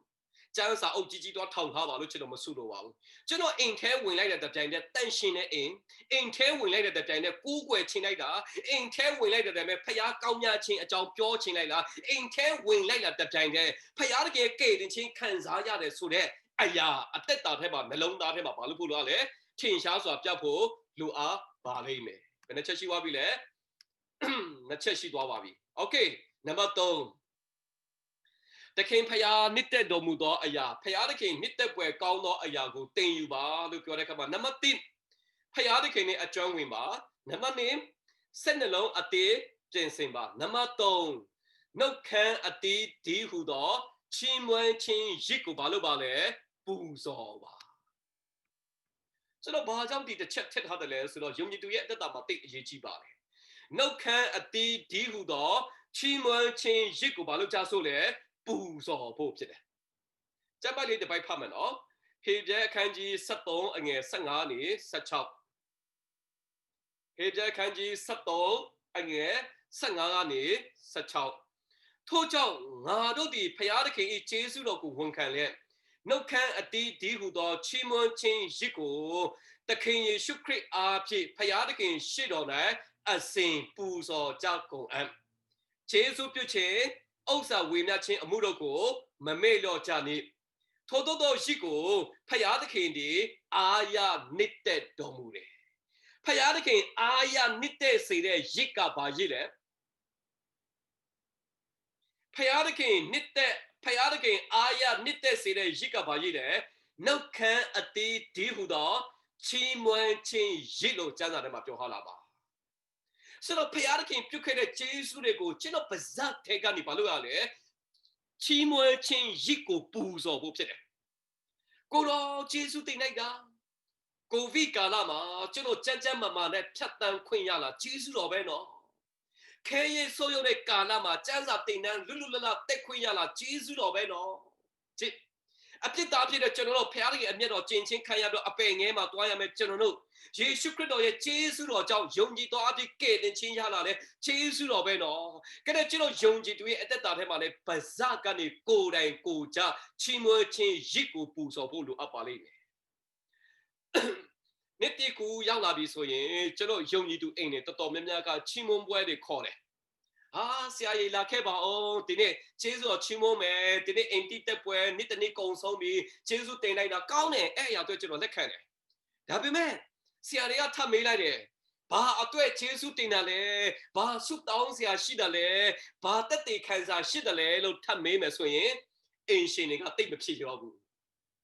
ဟာဝဲလေတပ်ပြီးကျက်လေတပ်ပြီးဆရာတွေကျွေးရင်တော့ပြီးမဟုတ်ဘူးလားဆုတောင်းရင်ရပြီမဟုတ်ဘူးလားလို့ဒီလိုပဲထင်လိုက်တယ်တကယ်တော့အင်ရှင်ကိုနိုင်ကနိုင်ဝဲတော့ဖျားပြုတ်ခဲ့တဲ့ဂျေဇုတော်ကိုဘာလို့ဖို့လို့လဲဗဇတ်ထဲကနေကိုယ်တိုင်ကိုကြကြွေးကြော်ဖို့လိုအပ်ပါလိမ့်မယ်စားတော့ပွဲကျွေးမွေးလိုက်အရာကတိတ်အရေးမကြီးဘူးတော့ဒါနံပါတ်1မဟုတ်ဘူးအရေးကြီးတာကအင်ရှင်မိသားစုကနေပြီးတော့တစုံတဦးမကဘူးအင်ရှင်မိသားစုကနေဖျားရဲ့ကောင်းမြတ်ခြင်းကိုချီးမွမ်းဖို့လိုအပ်ပါလိမ့်မယ်အဲ့လိုပြောတဲ့အခါမှာအင်ရှင်ခင်မုန်းတရားပြောတယ်ဟာအင်ရှင်မပဲပြောပါစေအင်ရှင်မကလည်းဟာအင်ရှင်ခင်မုန်းတဲ့အဖေပဲပြောပါစေအဖေကလည်းတာသမီးကြီးပဲပြောပါစေဆိုပြီးတော့ကျွန်တော်ဘာကြောင့်မပြောချင်တာလဲအဲ့တော့ကျွန်တော်ပါဇက်ထဲကနေဖျားသခင်ကျေးဇူးတော်ကိုကြီးပါတယ်လို့ဝန်ခံပြီးတော့နှုတ်ခမ်းထဲကနေဘာလို့ပါလဲချီးမွမ်းခြင်းရစ်ကိုဘာလို့ရလဲပူဇော်ရပါလေအဲ့ဒါကျွန်တော်ဆက်ပြောချင်တယ်နှုတ်ခမ်းအတီးဒီဟူသောချီးမွမ်းခြင်းရစ်ဆိုတာဘယ်ဟာမျိုးလဲစောစောဖျားကောင်းမြတ်ခြင်းတတိခံတဲ့အရာပါတယ်ဖျားတခင်ကောင်းမြတ်လိုက်တာလို့ဗဇက်နေကြွေးကြော်လာလဲပါတယ်နော်အဲ့အရာတစ်ခုတည်းလုပ်ဖို့ပြောလာမဟုတ်ဘူးအောက်မှာတတိပေးထားသေးတယ်အငယ်16မှာဂျေဇုပြုခြင်းဥစ္စာဝေမျှခြင်းတို့ကိုဘာမလုပ်သေးနဲ့လဲမမေ့ပါနဲ့အဲ့အရာတိတ်အရေးကြီးသေးတယ်ဗဇက်တဲ့ကနေတူချီမွန်ပြီးတော့တဘာသူကိုလည်းဂျေဇုမပြုတ်ဘူးတဘာသူကိုလည်းဥစ္စာမဝင်ငါပဲနဲ့ကိုတကူကောင်းဆန်နေတယ်ဆိုရင်လည်းအဲ့လိုချီမွန်ခြင်းရစ်မျိုးကိုလည်းဖျားသခင်အလိုတော်မရှိလာတော့အမှန်ပဲအဲ့လိုကျွန်တော်နှုတ်ခမ်းအတီးဒီတော့ချီမွန်ခြင်းရစ်လို့ပြောတဲ့ခါမှာကျွန်တော်ကျမ်းပိုက်လေးတစ်ပိုက်စိတ်ဝင်စားစရာကောင်းတဲ့ကျမ်းပိုက်လေးတစ်ပိုက်ကျွန်တော်ထပ်ပြချင်တယ်ဟောရှေအနာဂတိကျမ်းခန်းကြီး14အငယ်1မှာဟောရှေအနာဂတိကျမ်းခန်းကြီး14အငယ်1မှာပတ္ထနာစကားကိုပြင်ဆင်၍ထာဝရဘုရားထံတော်သို့ပြန်လက်အကျွန်ုပ်တို့၌ရှိသမျှသောအပြစ်တို့ကိုဖယ်ရှင်းတော်မူပါယေရှုပြု၍လက်ခံတော်မူပါအကျွန်ုပ်တို့သည်ကိုယ်နှုတ်ခမ်းအတီးဒီဟုသောနွားတငယ်တို့ကိုဘာလို့မှလဲပူဇော်ပါမည်ကျမ်းစာထဲမှာဘောစင်ပူဇော်တကားတော့အပြစ်ဖြေရာရှိလို့မီးရှုရာရှိလို့ပြောတဲ့အခါမှာတရဆန်အကောင်ပလောင်တွေပူဇော်ရတယ်ဖခင်ကြီးတတ်မှပေးတဲ့တိုးနွားစိတ်ဂျိုးခိုဒီတရဆန်၅မျိုးနဲ့ပူဇော်ရတာဒါပေမဲ့စောစောဟေပြဲထဲမှာနှုတ်ခမ်းအတီးဒီဟုသောချီးမွမ်းခြင်းရစ်ကိုဖခင်သခင်ရှေ့တော်မှာတဲ့တခါတည်ရန်ပဲမဟုတ်ဘူးနော်တနေ့မှတခါပဲပြောလာမဟုတ်ဘူးနော်ဖခင်သခင်ရှေ့တော်မှာဘာလို့ကြားဆိုတယ်အစိမ်အမြဲပူဇော်ရလိမ့်မယ်ဘယ်လိုအားဖြစ်လဲလို့ထပ်မေးမယ်ဆိုရင်ယေရှုခရစ်တော်အားဖြင့်ဖခင်သခင်ရှေ့တော်၌ဘာလို့ကြားဆိုလဲအစိမ်အမြဲပူဇော်ရလိမ့်မယ်အဲ့တော့ဒီနေ့အသိတော်မှာရောက်လာတဲ့ကျွန်တော်ယုံကြည်သူအယောက်စီတိုင်းကလေးကျွန်တော်ကိုယ်တိုင်ပါဇက်ထဲကနေခရစ်တော်နဲ့အတူဖခင်သခင်ရှေ့တော်မှာအပတ်တိုင်းနေ့တိုင်းဖခင်သခင်ကျေးဇူးတော်ကြီးပါတယ်လို့အမြဲတမ်းပူဇော်ဖို့ဖြစ်ပါလေတနေ့တစ်ခါပြောလာမဟုတ်ဘူးအဲ့တော့တမဟောင်းကာလမှာတိုးနွားတွေပူဇော်တဲ့အရာဖခင်သခင်လက်ခံပါလေဒါပေမဲ့ဒီကျမ်းပိုက်ထဲမှာဟောရှေအနာဂတိကျမ်းခန်းကြီး14အငယ်နေ့မှာဗဇက်နေချီးမွမ်းလာတဲ့နွားတကောင်ပူဇော်လာတဲ့အတူတူပဲလို့ကျမ်းစာထဲမှာပြောထားတာနော်ကိုနှုတ်ခမ်းအတီးတီးဟုသောနွားတငယ်တို့ကိုဘာလို့ရလဲပူဇော်တယ် ကျန်တမဟောင်းမှာနွားပူစော်မှာတိုးနွားပူစော်မှာဖျားတဲ့ကိလက်ခံတာဒါပေမဲ့ဒီကျမ်းပိုက်ထဲမှာဗဇတ်တွေကနေပြီးတော့ချီးမွမ်းတဲ့အရာတွေဗဇတ်တွေကနေကြွေးကြော်တဲ့အရာကနွားတငယ်တကောင်ပူစော်လာတဲ့ဘာဖြစ်ရလဲတွားပြီးတော့တူညီတယ်ဆိုတဲ့အရာလေးကျွန်တော်တွားတွေ့သွားတယ်အဲ့တော့ကျွန်တော်ချစ်ပူဇော်ခြင်းအမှုမှာခရစ်တော်နဲ့အားဖြင့်အစဉ်အမြဲဖျားသခင်ရှေ့မှာဘာလို့ကြဆိုလဲပူဇော်ဖို့လိုအပ်ပါလိမ့်မယ်နောက်ဆုံးကျွန်တော်နည်းနည်းလေးမေးချင်တယ်ဖျားပြုတ်ခဲ့တဲ့ယေရှုတွေတနေ့လုံးကျွန်တော်ရေတွက်မယ်ဆိုရင်ရေတွက်လို့မကုန်နိုင်ဘူးချီးမွမ်းမယ်ဆိုရင်ချီးမွမ်းလို့မကုန်နိုင်ဘူးစောစောကျွန်တော်ပြောလိုက်တယ်အိမ်တိတက်ပွဲဖြစ်ဖြစ်အိမ်ထောင်ချီးမွမ်းပွဲဖြစ်ဖြစ်ဟာချီးမွမ်းဆရာနဲ့တက်တေခံဆရာရှိရင်ပြောပါလားလို့ပြောမယ်ဆိုရင်အိမ်ရှင်တွေကတိတ်မပြောချင်တော့ဘူးဟာသူပြောပါကိုပြောပါဆိုအမြဲတမ်းပေါ်ပုတ်တွေရှိတယ်ဒါပေမဲ့ဖျားပြုတ်ခဲ့တဲ့ယေရှုတော်ကိုတိရသားတဲ့ကျွန်တော်မချီးမွမ်းဘူးဆိုရင်ဖျားကောင်းများခြင်းကိုတိရသားနဲ့ပါးစပ်တွေအတန်ထွက်ပြီးတော့မပြောဘူးဆိုရင်ဘာဖြစ်မှာလဲစိတ်ထဲမှာထားလို့မရဘူးလားလို့မေးစရာမင်းကုန်းပေါ်လာတယ်တချို့ကပြောတယ်ဆရာဖျားရင်ကောင်းမြတ်ပါလေဒါပေမဲ့ပါးစပ်တွေမပြောတတ်ဘူးစိတ်ထဲမှာတော့အပြစ်ရှိနေတော့ဖျားရင်သိပါလေလို့ကျွန်တော်ပြောလိုက်တယ်ဒါပေမဲ့ဒီနေ့ဒီနှုတ်ကတော့ဒီတိထားပါမာလာခိအခန်းကြီးနေ့အငယ်နေ့မှာမာလာခိအနာဂတ်ကျမ်းအခန်းကြီးနေ့အငယ်နေ့မှာဖျားပြုတ်ခဲ့တဲ့ယေရှုတော်ကိုမရည်တွက်ဘူးဖျားကိုမချီးမွမ်းဘူးနှလုံးမသွင်းဘူးဆိုရင်တဲ့ဖျားသခင်ကကျွန်တော်တို့စီမှာဘာစေလို့ပေးမှာလဲအမင်္ဂလာကိုစေလို့ပေးနိုင်တာနော်ကျမ်းပါလေးတစ်ပိုက်ကြည့်အောင်နော်မာလာခိအနာဂတ်ကျမ်းအခန်းကြီးနေ့အငယ်နေ့မှာငါဤနာမကိုချီးမွမ်းလိုတော့ငါတင်တို့ဒီနားမထောင်နှလုံးမသွင်းပဲနေလေကျင်ချင်းဘေးကိုတင်တို့အပေါ်သို့ငါလူလိုက်မည်တင်တို့ဤမင်္ဂလာကိုအမင်္ဂလာဖြစ်စေမည်ထိုမြတ်မကနှလုံးမသွင်းပဲနေသောကြောင့်ယခုပင်အမင်္ဂလာဖြစ်စေမည်ချီးမွမ်းတဲ့အတိုင်းမချီးမွမ်းဘူးနှလုံးလည်းမသွင်းဘူးဆိုရင်တဲ့လက်ရှိနေပေးသားမင်္ဂလာတောင်မှဖခင်ကဘာပြောင်းလဲပေးလိုက်မလဲအမင်္ဂလာပြောင်းလဲပေးလိုက်မယ်ဖခင်ကျေးဇူးတော်ကိုချီးမွမ်းတဲ့အတိုင်းကျွန်တော်နှုတ်ခမ်းကနေမချီးမွမ်းဘူးဆိုရင်တဲ့အမင်္ဂလာကိုယခုပဲငါစီလူလိုက်မယ်လို့ဖခင်ကတတိပေးထားလာပါကလေးချစ်တော်ညီကိုမတီကျမ်းပိုက်ကိုကျွန်တော်ချင်းချောင်းနေလားမဟုတ်ဘူးကလေးဖခင်နှစ်သက်ပွဲကောင်းသောအရာတွေကိုကျွန်တော်ဘာလို့ဖို့လို့ရလဲတင်ယူဖို့လိုအပ်ပါလိမ့်မယ်ဒါတော့ကျွန်တော်မျှော်လင့်နေဒီနေ့ကျမ်းစာသင်တန်းရောက်လာတဲ့အသင်းတို့အသင်းသားယုံကြည်သူအယောက်စီတန်းအခုချိန်ကစပြီးတော့ဖခင်ရဲ့ကောင်းမြတ်ခြင်းတက်တည်ခဏခဏချီးမွမ်းပါချီးမွမ်းခြင်းတက်တည်အမြဲတမ်းဝင်ငါပါလို့ကျွန်တော်အားပေးခြင်းပါတယ်မဟုတ်ဘူးဆိုရင်ကျွန်တော်စီမှာရှိတဲ့အမင်္ဂလာကိုဖခင်ဘာပြောင်းလဲပေးနိုင်ရလဲအမင်္ဂလာဖြစ်စေမှာနော်အဲ့တော့ယေရှုခရစ်တော်ဒီလောကကိုလူစားပြီးခံယူပြီးတော့နွားစခွက်မှာမွေးဖွားလာတဲ့အရာကအမင်္ဂလာမှာမင်္ဂလာဖြစ်စေဖို့ဓမ္မတခြင်းကျွန်တော်ဆိုပါလေကျွန်တော်ကိုယ်တိုင်ကောင်းကြီးမင်္ဂလာဖြစ်စေဖို့ဆိုတာကယေရှုခရစ်တော်ကိုယုံကြည်လက်ခံယူမကဘူးဖခင်သခင်ပြုတ်ခဲ့တဲ့ယေရှုတော်ကိုလည်းကျွန်တော်ဝန်ခံပြီးတော့နှုတ်ခမ်းအတီးဒီဟူသောချီးမွမ်းခြင်းရစ်ကိုဘာလို့ရမှာလဲပူဇော်ရပါလိမ့်မယ်โอเคဒီမှာကျမ်းပိုက်လေးအချက်လေးတစ်ချက်လေးကျွန်တော်ပြောထားလာပါနှုတ်ခမ်းအတီးဒီဟူသောချီးမွမ်းခြင်းရစ်လို့ပြောတဲ့အခါမှာအေဝံလေးတရင်စကားကိုဟောပြောတက်တည်ခံတယ်လည်းပါတယ်ဖခင်သခင်ကောင်းမြတ်ခြင်းကိုလည်းချီးမွမ်းလာလည်းပါပါတယ်အဲ့အရာကနှုတ်ခမ်းအတီးဒီဟူသောချီးမွမ်းခြင်းကိုရစ်ကိုပူဇော်တယ်နောက်တစ်ချက်ကမမေ့ပါနဲ့သူတစ်ပါးကိုယေရှုပြုခြင်းနဲ့အရေးကြီးပါတယ်ဥစ္စာဝေမျှခြင်းနဲ့အရေးကြီးပါတယ်အဲ့တော့မယုံကြည်သူတွေကိုအေးဝင်လေးမဝင်ကတေးရဲ့မဝင်ကဘူးတေးရင်လည်းပြဿနာမရှိဘူးဖခင်ကောင်းမြတ်ခြင်းအကြောင်းကိုကြွေးကြော်ပါဟာတက်တေလည်းမခံတတ်သေးဘူးဆိုရင်ဖခင်ကောင်းမြတ်ခြင်းဂုဏ်တွေကိုကျွန်တော်ချီးမွမ်းဖို့လိုအပ်ပါလိမ့်မယ်အဲ့တော့တက်တေခံတဲ့အရာတစ်ခုတည်းမဟုတ်ဘဲနဲ့ဟောပြောဝေငါတက်တေခံခြင်းကနှုတ်ခမ်းအတီးတီးဟူသောချီးမွမ်းခြင်းရစ်ကိုကျွန်တော်ဘာလို့နေရလဲပူဇော်နေတယ်သူတစ်ပါးကျေးဇူးပြုခြင်းဥစ္စာဝေမျှခြင်းအမှုတို့ကိုလည်းဘာမလုပ်နဲ့လဲမမေ့ပါနဲ့လို့ကျမ်းပိုက်လေးကကျွန်တော်တို့ကိုဘာဖြစ်ရလဲတတိပေးနေတဲ့အကြောင်းအရာလေးဖြစ်ပါတယ်โอเคဘယ်နှချက်ရှိသွားပြီလဲ3ချက်ရှိသွားပြီเนาะကဲကျွန်တော်နည်းနည်းမိတ်သွားမှာဆိုတော့တစ်ချက်လေးပြန်ကြည့်အောင်ဖခင်သခင်နှစ်သက်ပွဲကောင်းသောအရာထဲမှာတင်ယူတဲ့ထက်မှာနံပါတ်1ဘာဖြစ်ရမှာလဲဖခင်သခင်နဲ့အကျွမ်းဝင်ပါနံပါတ်2စိတ်နှလုံးအတည်ပြင်ဆင်ပါနံပါတ်3နှုတ်ခမ်းအတည်ဒီဟုသောချီးမွမ်းခြင်းရစ်ကိုဘာလို့ပါလဲပူဇော်ပါโอเคနံပါတ်4ယုံကြည်ခြင်းရှိပါโอเค ဒီတစ်ချက်လေးကျွန်တော်တွားပြီးတော့ကျွန်တော် break ပြီးကောင်းမထင်နဲ့နော်ဟုတ်ပြီ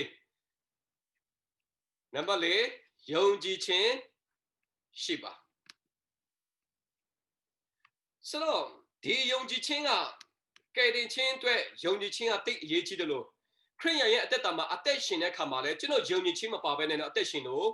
မရပါဘူးတချို့အထင်နဲ့ကယ်တင်ခြင်းအတွက်တော့ခရစ်တော်ကိုယုံကြည်တယ်ဒါပေမဲ့အသက်တာပိုင်းတော့ဖျားလုပ်ပေးနိုင်တယ်ဆိုတဲ့အရာတွေကျွန်တော်တိတ်မယုံတော့ဘူးပြောချင်တာကဥပမာကျွန်တော်အပြည့်အတွက်ငရဲသွားရမယ်တမလုံးမှာခရစ်တော်ကျွန်တော်ကယ်တင်ပေးတဲ့ယုံသလားလို့မေးမလို့ယုံတော့ဘောဆရာကြီးဟုတ်တယ်ဘောကိုကမလုပ်နိုင်တာဒါပေမဲ့မနေ့ပြန်တွေ့မစိုးရင်နဲ့ဖျားတကယ်လုပ်ပေးနိုင်တယ်နော်လို့ထပ်မေးမဆိုယုံသေးလားဒါလို့မဖြစ်နိုင်တော့ဘူးထင်တယ်ကျန်းစာတင်တန်း3ရက်တက်ပါမိသားစုမှာလိုအပ်တဲ့အရာဖျားပြင်ဆင်ပေးလိုက်မယ်ပြောမယ်ဆိုရင်ကျွန်တော်တန်တရားဖြစ်သွားပြန်ရောအဲ့ရတဲ့ဖျားကြီးမတတ်နိုင်ဘူးလားတမလုံးအတွက်ကဲတင်ချင်းအတွက်တော့ကျွန်တော်ယုံကြည်ခြင်းရှိတယ်လို့ပြောပြီးတော့လက်ရှိမြင်ရတဲ့ပြစ္ဆုတ်ပံကိုတော့ကျွန်တော်မယုံနိုင်ဘူးဆိုရင်တော့ဖျားသခင်ရဲ့စိတ်တော်နဲ့မတွေ့နိုင်ဘူးလေအဲ့တော့ကျွန်တော်သင်ယူရမယ့်အရာကနံပါတ်၄မှာယုံကြည်ခြင်းဘာလို့ပါလဲရှိပါဟေပြဲခန်းကြီး7အငယ်6အားလုံးကျွန်တော်သဘောကျနေတဲ့ကျမ်းပိုက်တွေဖြစ်တယ်ဟေပြဲအော်လာစာခန်းကြီး7အငယ်6မှာယုံကြည်ခြင်းမရှိရင်ဖျားသခင်၏စိတ်တော်နဲ့မတွေ့နိုင်အကြောင်းမူကားဖျားသခင်အထံတော်သို့ချင်းကတော်သူသည်ဖျားသခင်ရှိတော်မူသည်ကို၎င်းကိုတော်ကိုရှာတော်သူတို့အားအကျိုးပေးတော်မူသည်ကို၎င်းယုံကြည်ရမည်ယုံကြည်ခြင်းမရှိဘူးဆိုရင်ဘာနဲ့မတွေ့နိုင်ဘူးလဲဖျားသခင်စိတ်တော်နဲ့မတွေ့နိုင်ဘူးဆော့ဆော့ကျွန်တော်ဆက်ဆက်ချင်းမှာပလင်ခံထားတယ်ဖျားသခင်ရဲ့စိတ်တော်နဲ့တွေ့တော်သူဘယ်သူလဲအေးနောက်ဖျားသခင်ရဲ့စိတ်တော်နဲ့တွေ့တော်သူနောက်တစ်ယောက်ဘယ်သူလဲနော်အေးကျမ်းစာထဲမှာကြည့်လိုက်ပါအေးနောက်ဟာယုံကြည်ခြင်းအဖြစ်အသက်ရှင်နေနော်ယုံကြည်ခြင်းအဖြစ်တည်ခြင်းကနေကူးမြောက်သွားတယ်လို့ပြောထားတာပါနော်အေးရဲ့လက်ထက်မှာကြည့်လိုက်ကဘာမြေကြီးကပုတ်ဆက်နေပြီးအပြစ်ဒူးဆိုင်ထဲမှာရှိသွားပြီးနောက်ဆုံးဖျားခင်ကြည့်လို့မရအောင်ဆုံးကဘာမြေကြီးကိုစီရင်ပြိလိုက်တော့မယ်ဒါပေမဲ့ရှာရှာပပဖျားရဲ့စိတ်တော်နဲ့တွေ့တဲ့နော်အေးကိုတော့ဖျားခင်တွားတွေ့တာနော်နော်အေးကာလမှာကောင်းစားတဲ့ကာလမဟုတ်ဘူးနော်အေးတဲ့ကာလမှာဝိညာဉ်တော်နဲ့နိုးထတဲ့ကာလမဟုတ်ဘူးနော်အေးရဲ့ကာလမှာအပြစ်ဒုစရိုက်ရှက်ရှုပ်ယုံရှာပွဲကောင်းလောက်အောင်ဖယားသခင်ကရေနဲ့စီရင်ပြစ်ချိန်လောက်အောင်သိုးသွမ်းနေတဲ့ကာလမှာနော်အေးကိုဖယားသခင်ရဲ့စိတ်တော်နဲ့တွေ့တယ်လို့ပြောထားတာပါကလေးချစ်တော်ညီကိုမောင်မောင်တို့ဒီကိုဗစ်ကာလမှာတိတ်မဆိုးသွမ်းသေးပါဘူးကလေးလူတွေတော်တော်များများဖယားကိုချစ်နေကြတယ်ဖယားကိုဝတ်ပြုကိုးခွင့်နေတယ်ဖယားကိုရှာနေကြတဲ့ကာလထဲမှာကျွန်တော်ကိုယ်၌ဖယားနဲ့စိတ်တော်နဲ့မတွေ့သေးဘူးဆိုရင်တော့ဝမ်းနည်းစရာကောင်းနေတယ်အဲ့တော့ဘာရှိဖို့ရည်ကြီးနေနံပါတ်1ယုံကြည်ခြင်းမရှိဘူးဆိုရင်ဖယားသခင်စိတ်တော်နဲ့မတွေ့နိုင်ဘူးဘာအကြောင်းလဲအကြောင်းမူကားဖယားသခင်အထံတော်သို့ချင်းကပ်တော်သူတွေဘယ်လိုရှိတယ်ဖယားသခင်ရှိတော်မူသည်ကို၎င်းကိုတော်ကိုရှာတော်သူတို့အားအကျိုးပေးတော်မူသည်ကို၎င်းဘာဖြစ်မှလဲယုံကြည်ရနိုင်တယ်ကနေ့ကျွန်တော်ယုံကြည်ခြင်းကိုတော့ဖယားသခင်ကပဲထည့်ပေးတာပါယုံကြည်ခြင်းမရှိဘူးဆိုရင်ဖယားစိတ်တော်နဲ့မတွေ့နိုင်ဘူးဖယားသခင်ကိုရှာတယ်ဖယားသခင်ကိုအားကိုးတယ်ဖယားသခင်ကိုချဉ်းကပ်တယ်ဖယားသခင်ရှိတယ်လို့ပြောတဲ့အခါမှာဖယားသခင်ရှိကြောင်းဖယားသခင်တတ်နိုင်ကြောင်းကိုကျွန်တော်ဘာလို့ရမှာလဲယုံကြည်ဖို့လိုအပ်ပါလိမ့်မယ်ယုံကြည်တယ်ဆိုတာဖယားသခင်ပေါ်မှာလုံးလုံးလျားကျွန်တော်ကိုးစားခြင်းဖြစ်ပါလေအဲ့တော့ကျွန်တော်အားပေးခြင်းနဲ့ဒီနေ့ဖယားမတတ်နိုင်တဲ့အမှုရာမရှိပါဘူးတချင်တော့2020တနေ့လုံးလုံးကိုစိတ်ကြိုက်အသက်ရှင်ခဲ့ပြီးပြီကြံခဲ့တဲ့နေ့450ကလည်းကိုစိတ်ကြိုက်တဲ့ကိုကြိုက်တဲ့အရာကိုလုပ်ခဲ့ပြီးပြီအခုကျွန်တော်တင်ယူတဲ့အရာကဖယားသခင်နှစ်သက်ပွဲကောင်းသောအရာတွေကိုကျွန်တော်တို့တင်ယူဖို့ပြောနေတာဖြစ်တယ်အဲ့တော့ဖယားသခင်နှစ်သက်ပွဲကောင်းသောအရာစိတ်နှလုံးအတိပြင်ဆင်ပါလို့ပြောတဲ့ထက်မှာဖယားတတ်နိုင်တယ်ဖယားလုပ်ပေးနိုင်တယ်ဆိုတဲ့အရာကိုအကျွင့်မဲ့ကျွန်တော်ဘာဖြစ်ဖို့လိုလဲယုံကြည်ဖို့တော့လိုအပ်ပါလိမ့်မယ်ချက်မှတ်လေးတစ်ပိုက်ကြည့်ရအောင်နော်ယုံကြည်ခြင်းလို့ပြောတဲ့အခါမှာယုံကြည်ခြင်းရဲ့ဖခင်ကျွန်တော်အားလုံးသိတယ်အာဗြဟံဖြစ်တယ်ကပ္ပယောမအခန်းကြီး8ယောမအခန်းကြီး4အငယ်18ကနေ21ယောမဩရာစာအခန်းကြီး4အငယ်18ကနေ21ပေါ့နော်ကျွန်တော်ဖတ်ပြမယ်သင်၏အမျိုးနယ်ဒီထိုတို့ဖြစ်လိမ့်မည်ဟူသောဗျာဒိတ်တော်အတိုင်းမိမိဒီလူအများတို့၏အဘဖြစ်မည်ဟုမျှော်လင့်စရာအကြောင်းမရှိဘဲလေယုံကြည်၍မျှော်လင့်လက်နေ၏ယုံကြည်အားကြီးသည်ဖြစ်၍ဖယားမိမိအသက်ဒီအနှစ်100လောက်ရှိသည်ဖြစ်မိမိကို ဒီအတေကဲ့သို့ရှိကြောင်းကို၎င်းမိမိခင်မုန်းစာရာဝမ်းတည်တေကြောင်းကို၎င်းမအောင်မေယုံမာသောစိတ်နှင့်ကင်း၍ဖျားသခင်၏ဂရုတော်ကိုတွေးတော်ခြင်းမရှိယုံကြည်အားကြီးသဖြင့်ဖျားသခင်ကိုချီးမွမ်း၍ဂရိထားတော်မူသောသူသည်ဂရိတော်အတိုင်းတတ်နိုင်တော်မူသည်ကိုစိတ်ဆွဲလန်းလေ၏ယုံမာသောစိတ်နှင့်ကင်းပြီးတော့ဖျားသခင်ဂရိတော်ကိုတွေးတော်ခြင်းမရှိဘဲယုံကြည်အားကြီးသဖြင့်ဖျားသခင်ကိုချီးမွမ်း၍ဂရိထားတော်မူသောသူသည်ဘာဖြစ်ရလဲဂရိတော်အတိုင်းတတ်နိုင်တော်မူသည်ကိုစိတ်ဆွဲလန်းတယ်လို့ပြောထားတာပါ။ကနေညီကိုမောင်မကျွန်တော်အားပေးခြင်းပါလေ။ယုံကြည်ခြင်းလို့ပြောတဲ့အခါမှာအခြေအနေပေါ်မှာယုံကြည်တာမဟုတ်ဘူး။လူရဲ့တတ်နိုင်တဲ့အရာပေါ်မှာယုံကြည်တာမဟုတ်ဘူး။ဖခင်သခင်ရဲ့တတ်နိုင်တဲ့အရာပေါ်မှာယုံမာခြင်းကင်းပြီးတော့ယုံကြည်ခြင်းဖြစ်ပါတယ်။အာဗြဟံအသက်ကြီးပြီးအသက်100လောက်ရှိပြီ။သူ့ရဲ့အမျိုးသမီးစာရာကလည်းအမြုံမကလေးမမွေးနိုင်တော့ပါဘူး။ဒါပေမဲ့သူ့ရဲ့အားနည်းချက်မလုံနိုင်တဲ့အရာအာဗြဟံတစ်ချက်လေးတောင်မှမမျှော်လင့်ဘူး။ဖခင်သခင်ရဲ့ဂရိစကားဖခင်သခင်ရဲ့တတ်နိုင်တဲ့အရာပေါ်မှာပဲယုံကြည်တဲ့အတွက်ကြောင့်အံ့ဩဖွယ်ရာကောင်းသောအမှုအာဗြဟံရဲ့အသက်တာထဲမှာကျွန်တော်အားလုံးသိတယ်။တာဣဆဲရလာပါ။အဲ့တော့ချစ်တော်ညီကိုမောင်မကျွန်တော်အခုချိန်မှာသင်ယူရမယ့်အရာယုံကြည်ခြင်းသင်ယူဖို့လိုအပ်ပါလိမ့်မယ်။ကျမ်းပိုက်တဲ့တစ်ပိုက်ပြောထားတယ်ခရစ်ဝင်ကျမ်းထဲမှာခရစ်တော်ဒုကြအကျင့်ပြန်ကြွလာတဲ့ခါမှာတဲ့သူစိုးရင်လည်းလေမတွေ့တော့မှစိုးရင်လည်းသူဘာစိုးရင်လဲတိလားဒီမြေကြီးပေါ်မှာဘာမတွေ့တော့မှလဲယုံကြည်ခြင်းများရှိပါအောင်မလားယုံကြည်ခြင်းတွေကြံပါမလားဆိုပြီးတော့တိတ်စိုးရင်နေတယ်လို့ပြောထားတာနော်ကဲကျွန်တော်ခရိယန်တွေကျွန်တော်ယုံကြည်သူတွေရှိပါတယ်အသိတော်တွေအများကြီးပဲဒါပေမဲ့မရှိတာယုံကြည်ခြင်းပဲမရှိတော့လားပါခရစ်တော်ဒုကြအကျင့်ကြွလာတဲ့ခါမှာဖခင်ကြောင့်ကြီးကြီးတွေရှိအောင်မလားအသင်းတော်အဆောက်အုံကြီးကြီးတွေကြံအောင်မလား तू မရှာဘူး तू မစိုးရင်ဘူး तू စိုးရင်နေတဲ့အရာကအသင်းတော်ထဲမှာယုံကြည်သူဘယ်နှယောက်ကြံအောင်မလဲယုံကြည်ခြင်းရှိတော်သူဘယ်နှယောက်တွေ့ရအောင်မလဲဆိုတဲ့အရာကိုပဲဖြစ်ရလဲရှိရအောင်မှာဖြစ်တယ်အဲ့တော့ဒီနောက်ဆုံးသောကာလခရင်ဆိုးရုံတဲ့ကာလမှာကျွန်တော်စုံစမ်းခြင်းနဲ့စမ်းသပ်ခြင်းနဲ့ပြဿနာတွေတစီတဒမ်းပဲနော်လောကအရာကလည်းတိတ်ပြီးတော့အရေးကြီးတယ်ဖျားစကားကလည်းဟုတ်ပါမလားဆိုတဲ့အရာလေကျွန်တော်တန်ကြဖြစ်နိုင်တယ်ဒါတော့ကျွန်တော်ရဲ့တက်တာထဲမှာနံပါတ်4အနေနဲ့ပေါ့နော်ဖျားတဲ့နေ့တက်ပွဲကောင်းလို့အရာထဲမှာပါရှိဖို့လာတယ်ယုံကြည်ခြင်းရှိဖို့လိုအပ်ပါလိမ့်မယ်အကယ်၍တင်းစီမှာယုံကြည်ခြင်းရှိနေပြီဆိုရင်ဘာလို့ရမှာလဲခံခန့်အောင်တည်ဆောက်ပါနောက်တစ်ချက်တင်းစီမှာယုံကြည်ခြင်းရှိနေပြီဆိုဘာလို့ရမှာလဲယုံကြည်ခြင်းအဖြစ်အသက်ရှင်လမ်းလျှောက်ပါအကယ်၍တင်းစီမှာယုံကြည်ခြင်းမရှိသေးဘူးဆိုရင်အခုပဲဖခင်ခင်ထံမှာဆုတောင်းပါယုံကြည်ခြင်းကဝိညာဉ်စုကျေးဇူးထဲမှာတစ်ခုပါပါတယ်ကယ်တင်ခြင်းရဖို့ယုံကြည်ခြင်းပြောလာမဟုတ်ဘူးဖခင်ရဲ့စကားအထူးတလဲယုံကြည်တော်သူတွေဖြစ်တယ်အာဗြဟံဣဆက်ယာကုပ်မောရှေတို့ရဲ့အသက်တာကိုကြည့်လိုက်သူတို့ရဲ့ယုံကြည်ခြင်းကတန်မှန်လူထက်ထူးခဲ့တဲ့ယုံကြည်ခြင်းမျိုးပြောနေတာဖြစ်တယ်အဲ့လိုယုံကြည်ခြင်းမျိုးကိုကျွန်တော်ရဲ့အသက်တာအသိတော်ထဲမှာရှိစေဖို့ဖခင်တို့လို့ရှိတယ်စမုရဏအသိတော်မှာရှိတဲ့ပန်တင်းအသိတော်မှာရှိတဲ့ယုံကြည်သူတွေကျွန်တော်ယုံပါတယ်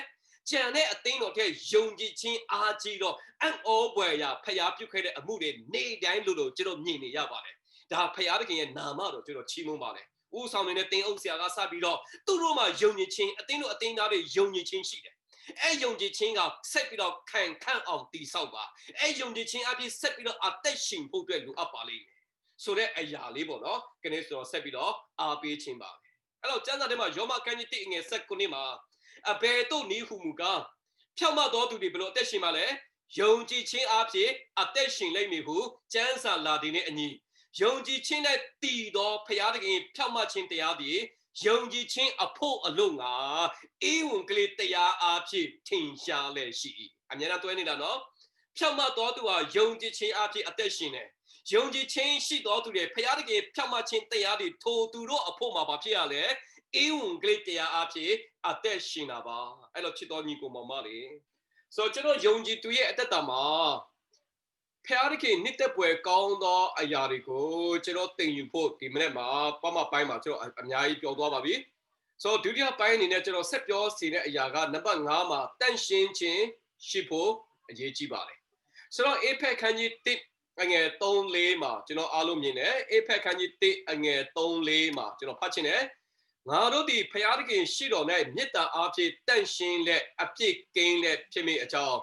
ဧကဘာမတိမီရှိမီ Ngaruku Kryptonite, Jacob Domudini and ye, Gongi Boni signed or a Yarunite, cutting or the Maming Laruko, Crypto Archie, Nado are Penado Mudo, Nado the King Yishukri, Camero Payada Kindi, Mingla Shido Muse, the D.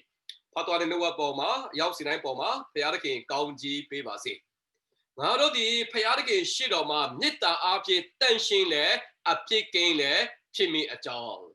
Okay, ကျွန်တော်မေးချင်တယ်ကျွန်တော်အရောက်စီတိုင်းအပြစ်ရှိတယ်လို့ထင်ရလားတန့်ရှင်းတယ်လို့ထင်ရလားဘယ်လိုလဲအပြစ်ရှိတယ်အပြစ်မရှိဘူးကဲဒီကျမ်းပိုက်ကဘာပြောထားလဲကျွန်တော်အရောက်စီတိုင်းဖျားသခင်ရှိတော်မှာတဲ့မေတ္တာအားဖြင့်ဘာဖြစ်ရလဲတန့်ရှင်းတယ်ဘာဖြစ်ရလဲအပြစ်ကင်းတယ်ရှိတယ်ဘာဖြစ်လို့ကျွန်တော်တန့်ရှင်းတယ်အပြစ်ကင်းတယ်လဲလို့ပြောတာလဲပြောနိုင်တယ်လဲဆိုရင်တဲ့Ikaba miti mishimi kabin. Garuko crypto night payading a baluale. Jui gout tabi dapside. Hallelujah. A gay thing crypto go lemacan debu. Did a crypto locama jola bido lose sadi to a lawakama ati cane yago. Thing yonji chin lecan chin mishibu so ye. Janaloka a pit dapside. Janaloka matanshin no to today. ဒါပဲဒီကျမ်းပိုက်ကလေဖယားသခင်ကကျွန်တော်တို့ကိုရှေ့မဆွမီကပင်ကဘာမတိမရှိကပင်ကျွန်တော်တို့ကိုဘာဖြစ်ရလဲခရစ်တော်၌ရွေးကောက်ထားတာပါတချို့ကပြောတယ်နော်ဟာ2020ဒီဇင်ဘာမှာကျွန်တော်ခရစ်တော်ကိုလက်ခံလို့အဲ့ချိန်လေးမှာခရစ်တော်ကကျွန်တော်ရွေးကောက်တယ်ကြံခဲ့တဲ့2010ခုနှစ်တော့ခရစ်တော်ကိုကျွန်တော်လက်ခံလို့2010မှာခရစ်တော်ကကျွန်တော်ရွေးကောက်တယ်လို့ဒါလူအနေနဲ့ကျွန်တော်ပြောပြလာဒါပဲတကယ်တမ်းကျမ်းစာအရာကြည့်မယ်ဆိုရင်ဖယားသခင်ကကျွန်တော်တို့ကိုဘယ်အချိန်ကလေးရွေးကောက်လာလဲခရစ်တော်ကိုလက်ခံတဲ့ချိန်ကမဟုတ်ဘူးနော်ယင်းနှစ်ချင်းခံတဲ့ချိန်မဟုတ်ဘူးနော်ခရစ်တော်ကကျွန်တော်တို့ကိုကဘာမတိမရှိကပင်ခရစ်တော်၌ကျွန်တော်တို့ကိုဖယားငယ်ဘာလို့ဟာလဲရွေးကောက်ထားပြီးသားဖြစ်တယ်အဲ့တော့ကျွန်တော်ရဲ့အသက်တာမှာတန့်ရှင်းခြင်းအသက်တာနဲ့အပြစ်ကင်းခြင်းရှိတယ်လို့ဖယားသခင်ရှိတော်မှာပြောထားပြီးသားဖြစ်တယ်ကျွန်တော်ရဲ့ဖြောင့်မခြင်းကျွန်တော်ရဲ့အပြစ်ကင်းခြင်းတော့မဟုတ်ဘူးခရစ်တော်ရဲ့ဖြောင့်မခြင်းအားဖြင့်ပဲကျွန်တော်အသက်ရှင်နေရတာပါအဲ့တော့ကျွန်တော်ယုံကြည်သူရဲ့အသက်တာမှာခရစ်တော်အားဖြင့်ကျွန်တော်တို့တန့်ရှင်းစေတယ်မှန်တယ်ဆိုရင်ခရစ်တော်ဒုတိယအချင်းရွေးနှုတ်ခြင်းမတိုင်မီကျွန်တော်တို့ကိုပြန်လဲပြီးတော့မသိမ်းစီးခြင်းကာလထိကျွန်တော်ရဲ့အသက်တာမှာတန့်ရှင်းစင်ကြယ်ခြင်းအသက်တာနဲ့အတူအသက်ရှင်ဖို့အတွက်ဖယားသခင်ကဘာဖြစ်ရလဲအလိုတော်ရှိတာပါအဲ့တော့ဒီမှာစစ်တော်ညီကိုမောင်မကျွန်တော်တို့အရောက်စီတိုင်းကိုဖယားသခင်ကကဘာမတိမရှိမိကပဲခရစ်တော်နဲ့အတူကျွန်တော်တို့ကိုဘာလို့ထားပြီးသားလဲရွေးကောက်ထားပြီးသားဖြစ်တယ်အဲ့တော့ရွေးကောက်ခြင်းခံရတဲ့ကျွန်တော်တို့အရောက်စီတိုင်းကဖယားသခင်ရှေ့မှာတန့်ရှင်းတယ်အပြစ်ကင်းတယ်ဘာအတွက်ရွေးကောက်တယ်လဲလို့ဒီကျမ်းပိုက်ရဲ့အဖြစ်ကိုကျွန်တော်ဆက်ကြည့်တဲ့အခါမှာကောင်းကင်ဘုံနဲ့ဆက်ဆိုင်တဲ့ဓမ္မမင်္ဂလာကိုကျွန်တော်တို့ကိုဖယားသခင်ကဘာလို့ချင်ရလဲပေးစီခြင်းနဲ့ဖယားသခင်ပါဝါဖယားသခင်ရဲ့အကြံစီအံ့ဩစရာကောင်းတယ်နော်ကျွန်တော်တို့ကိုရွေးကောက်တဲ့ရွေးချက်ကဘာမတိမရှိကပဲရွေးကောက်ထားတဲ့ရွေးချက်ကလောကမှာရှိတဲ့ရုပ်ပိုင်းဆိုင်ရာကောင်းကြီးမင်္ဂလာကိုရွေးချယ်ဖို့ပေးဖို့တက်တက်ပဲမဟုတ်ဘူးအပြစ်ကဲကနေအပင်ငယ်နေလူမြောက်ယုံတက်တက်ပဲမဟုတ်ဘူးဒူးဆိုင်ကနေအရေးရဲ့ကြေးကြုံကနေမွေးစေဝါလက်အောက်ကနေလူမြောက်ယုံတက်တက်ပဲမဟုတ်ဘူးနော်ကျွန်တော်တို့ကိုရွေးကောက်ထားတဲ့ရွေးချက်ကကောင်းကင်ဘုံနဲ့ဆက်ဆိုင်တဲ့ဓမ္မမင်္ဂလာလို့ပြောထားတယ်ကောင်းကင်ဘုံနဲ့ဆက်ဆိုင်တဲ့ဓမ္မမင်္ဂလာတွေနည်းနည်းသောအရာတွေဝိညာဉ်ရေးရာအမွေတွေလူတွေစာနာတွေဖြတ်စည်းလို့မရတဲ့အရာကိုခံစားစေဖို့ပေးစေဖို့ဖယားသခင်ကခမဲတော်ကျွန်တော်ဘာဖြစ်ရလဲရွေးကောက်ထားတာပါအဲ့တော့ဖယားသခင်ကမင်္ဂလာရှိစေတည်းတကယ်ပဲဖယားသခင်ကောင်းမြတ်တဲ့ဖယားသခင်ပါအဲ့တော့ဒီနေ့2020ခရစ်စမတ်လရာသီမှာကျွန်တော်အပြစ်လွတ်ခြင်းခံစားရုံတက်တက်ပဲမကျင်တတ်ပါနဲ့ကျွန်တော်ခရစ်တော်အပြစ်ဖြောက်မတယ်လို့ပြောပြီးတော့အပြစ်ထဲမှာဆက်ပြီးတော့တဝဲဝဲလဲနေတဲ့အသက်တာမျိုးဖယားသခင်အလိုလိုမရှိဘူးကျွန်တော်တို့ကိုဖယားသခင်ရွေးကောက်ထားတဲ့ရွေးချက်ကတန့်ရှင်းတယ်ဖြောက်မရုံမကဘူးအပြစ်ကင်းစင်ရုံမကဘူးကောင်းကင်ဘုံနဲ့ဆက်ဆိုင်တဲ့ဓမ္မမင်္ဂလာကိုကျွန်တော်တို့ကိုပေးအပ်စီဖို့ဖယားသခင်ကဘာဖြစ်ရလဲအလိုတော်ရှိတယ်ဆိုတဲ့ဒီနှုတ်ကတော်အားကျွန်တော်တို့ကိုဘာဖြစ်ရလဲတတိပေးနေတဲ့ကျမ်းပိုက်လေးဖြစ်ပါတယ်အဲ့လိုတူတဲ့တစ်ချက်ကိုကျွန်တော်ဆက်ပြီးတော့ကျမ်းပိုက်လေးကိုကျွန်တော်ဖတ်ချင်တယ်တိပေခန်းကြီးတိအငယ်14ကနေ16တိဖြစ်တယ်ရှင်ပေတုအော်လာတာပရမစာဆောင်ခန်းကြီးတိအငယ်14ကနေ16မှာအထက်ကတင်တို့ဒီမောင်မိုက်ထဲမှာကျင်လေတော့တတ်မဲ့ချင်းတရားကိုယခုမလိုက်မကျင့်ပဲနားထောင်တတ်တော်သူငယ်ကဲ့သို့ဖြစ်၍ တေနုကိုခေါ်တော်မူသောသူသည်တန်ရှင်းတော်မူသည်နေသူကျင့်ကြံပြုမှုတမျှတို့၌လည်းတန်ရှင်းခြင်းရှိကြလော့အကြောင်းမူကားငါသည်တန်ရှင်းတော်မူသောကြောင့်တင်တို့သည်လည်းတန်ရှင်းခြင်းရှိကြလော့ဟုကျမ်းစာလာသည်တချိန်လုံးကကျွန်တော်တို့ကမောင်မိုက်ထဲမှာရှိတယ်မောင်မိုက်အကျင့်နဲ့ကျင့်တယ်မောင်မိုက်ထဲတဲ့အရာမှန်တမျှကိုကျွန်တော်တို့တတ်မဲ့တယ်အခုချိန်ကစပြီးတော့တဲ့အဲ့မောင်မိုက်အကျင့်နဲ့တတ်မဲ့ခြင်းတွေကိုမကျင့်တော့ပါနဲ့မလိုက်တော့ပါနဲ့တချိန်တော့ကိုနှစ်သက်ရပဲကိုအသက်ရှင်ခဲ့တယ်တချိန်ကလူတွေအကြိုက်ကိုပဲကျွန်တော်လှုပ်ခဲ့တယ်အခုချိန်မှာတခင်ဖျားနှစ်သက်ပွဲကောင်းသောအရာတွေအသင်ယူရမယ်လို့ခဏညနေပိုင်းမှာဖျားတခင်ကကျွန်တော်တို့ကိုအရောက်စီတိုင်းမှာဖြစ်ရလဲစကားပြောနေတဲ့အရာလေးဖြစ်တယ်အဲ့တော့မောင်မိုက်အကျင့်နဲ့တတ်မဲ့ခြင်းအကျင့်တွေကိုမလိုက်တော့ပါနဲ့မကျင့်တော့ပါနဲ့ဘာဖြစ်လို့လဲဆိုရင်တင်းတို့ကိုခေါ်တော်မူသောသူဟာဘာဖြစ်ရလဲတန်ရှင်းတကယ်တော့တင်းတို့ရဲ့ကြင်ကြံပြုတ်မှုခြင်းကိုလည်းဘာဖြစ်ရမှာလဲတန်ရှင်းစင်ကြယ်ခြင်းရှိရလိမ့်မယ်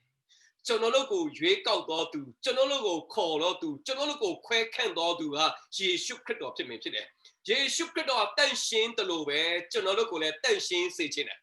ယေရှုခရစ်တော်အဖြစ်ကဘာမတီမီရှိမီကပင်ဖခင်သခင်ကကျွန်တော်တို့ကိုရွေးကောက်ထားတယ်လို့ကျွန်တော်ပြောထားတယ်အပြစ်ကင်းခြင်းအတ္တတန်ရှင်းတယ်လို့ပြောထားပြီးသားဖြစ်တယ်ဒါတော့တန်ရှင်းစင်ကြယ်ပြီးသားပဲဒါပေမဲ့ကျွန်တော်ဘာဆက်လုပ်ရမှာလဲဆိုတော့ကျွန်တော်တို့ရဲ့ကြင်ကြံပြုမှုတမျှတွေကိုလည်းဘာဖြစ်စေဖို့လဲဖြိုင်းအလိုတော်ရှိတယ်တန်ရှင်းစေဖို့အလိုတော်ရှိတယ်နော်တချို့တော့သူခန္ဓာကိုယ်ကတန်ရှင်းပါလေတချို့တော့သူအပြင်ပိုင်းဒရန်ကဆင်းနေကြောင်နေဘာမှမထိုးတော့ဘူးတန်ရှင်းတယ်လို့ကျွန်တော်ပြောပါလိမ့်မယ်လူငယ်လေးတော်တော်များများဒါပေမဲ့ကျွန်တော်ကြင်ကြံတဲ့အသွေးခေါ်ကြံစီတဲ့အရာဟောတန်ရှင်းတယ်လို့အာမခံပါလားကျွန်တော်အပြင်ပိုင်းခန္ဓာကိုယ်တန်ရှင်းတယ်လို့ကျွန်တော်ကြင်ကြံပြုတ်မှုတဲ့အရာကိုလည်းဘာဖြစ်ရမှာလဲတန်ရှင်းစေဖို့ဖခင်သခင်လူတော်ရှိတယ်။ဘာကြောင့်လဲဆိုတော့ဖခင်သခင်ဟာတန်ရှင်းတကယ်တော့ကျွန်တော်တို့ကိုလည်းဘာဖြစ်ရလဲတန်ရှင်းစေဖို့ဖခင်သခင်အလိုတော်ရှိတာ။အဲ့တော့တန်ရှင်းသူဖြစ်တဲ့ကျွန်တော်တို့အရောက်စီတိုင်းယေရှုခရစ်တော်အပြည့်တန်ရှင်းသူတို့နဲ့အတူတကွကျွန်တော်နှုတ်ကတော်ခံယူရတယ်။အတူတကွဖခင်သခင်ထံမှာချီးမွမ်းတဲ့အခါမှာတန်ရှင်းစင်ကြယ်စေဖို့ဖခင်သခင်ကဘာဖြစ်ရလဲအလိုတော်ရှိတယ်ဆိုတဲ့နံပါတ်5တစ်ချက်ပေါ့နော်နံပါတ်5တစ်ချက်ကျွန်တော်ပြောချင်တယ်နံပါတ်6နောက်တစ်ချက်ကိုကျွန်တော်ဆက်ပြောမှာဖြစ်တယ်ကျွန်တော် slide မှာတော့ကျွန်တော်နည်းနည်းလေးမောင်းရတယ်နော်နံပါတ်6ဖြစ်ပါလိမ့်မယ် Okay နံပါတ်6ကသာရဖျားကိုဘာလို့ပါလဲကြောက်ရွံ့ပါနံပါတ်5ကတန်ရှင်းခြင်းရှိပါနံပါတ်6ကဖျားသခင်ကိုကြောက်ရွံ့ပါနေချင်းနဲ့ဒီမှာရှိတဲ့ကျွန်တော်ညီကိုမောင်မလေးဖျားကိုကြောက်သလားဖျားကိုကြောက်လားကြည့်ရတာမကြောက်ဘူးထင်တယ်ဒီဖွဲ့လေဖျားကိုကြောက်တယ်ဆိုလည်းလူလက်ထောင်ကြည့်ပါဦးတချို့ကမထောင်ဘူးဟောကျေးဇူးတင်တယ်တန်ချပါထပ်မင်းမယ်ဖျားကိုဘာဖြစ်လို့ကြောက်လာလဲကြောက်စရာကောင်းလို့ကြောက်လာလားကျွန်တော်တို့ကိုငရဲချမှာကြောက်လာလားကျွန်တော်တို့ကိုဒဏ်ပေးမှာကြောက်လာလားကျွန်တော်တို့ကောင်းကြီးမပေးတော့မှာကြောက်လာလားအဲ့လိုကြောက်ရွံ့ခြင်းမျိုးကိုပြောနေလားမဟုတ်ဘူးနော်ဒီနေ့ထာဝရဘုရားကိုကြောက်ရွံ့ခြင်းလို့ကျွန်တော်ပြောတဲ့အခါမှာကျွန်တော်တို့ကိုဒဏ်ပေးမှာဆိုလို့ကျွန်တော်တို့ကိုဆုံးမမှာဆိုလို့ကျွန်တော်တို့ကိုငရဲထဲမှာချက်ပြစ်မှာဆိုလို့ကျွန်တော်တို့ကိုကောင်းကြီးမပေးတော့မှာဆိုလို့အဲ့လိုကြောက်ရွံ့ခြင်းမျိုးကိုပြောနေတာမဟုတ်ဘူးဒါဆိုရင်ဘယ်လိုကြောက်ရွံ့ခြင်းမျိုးလဲဒါဆိုပြန်မင်းမယ်ဖယားကိုကြောက်လားကြောက်တယ်ဆိုလက်တစ်ခေါက်ပြန်ထောင်ကြည့်ပါဦးဟုတ်ပြီတယောက်ကြဲလေးဖြေမယ်ဒါဆိုဖယားကိုဘာလို့ကြောက်လာလဲစောစောအဖြေမျိုးမဖြေတော့နဲ့ဖယားကိုကျွန်တော်ဘာလို့ကြောက်လာလဲကျေးဇူးတင်တယ်လက်ချလို့ရတယ်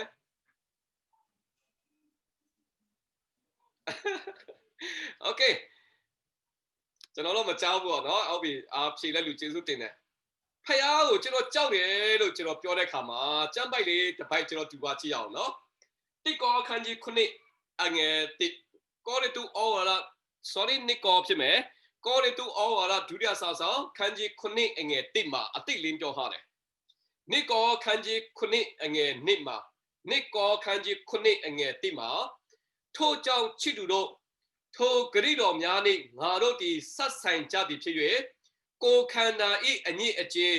စိတ်ဝိညာဉ်၏အညစ်အကြေးရှိသည်များတို့နှင့်ကိုကင်းစင်စေလက်ဖ ဖယားသခင်ကိုကြောက်ရွံ့၍တန်ရှင်းခြင်းပါရမီနှင့်ပြည့်စုံကြကုန်အံ့ဟာလေလုယာဖယားသခင်ကိုကြောက်ရွံ့၍ဘာဖြစ်ရလဲတန်ရှင်းခြင်းပါရမီနဲ့ဘာလို့ရမှာလဲပြည့်စုံရလိမ့်မယ်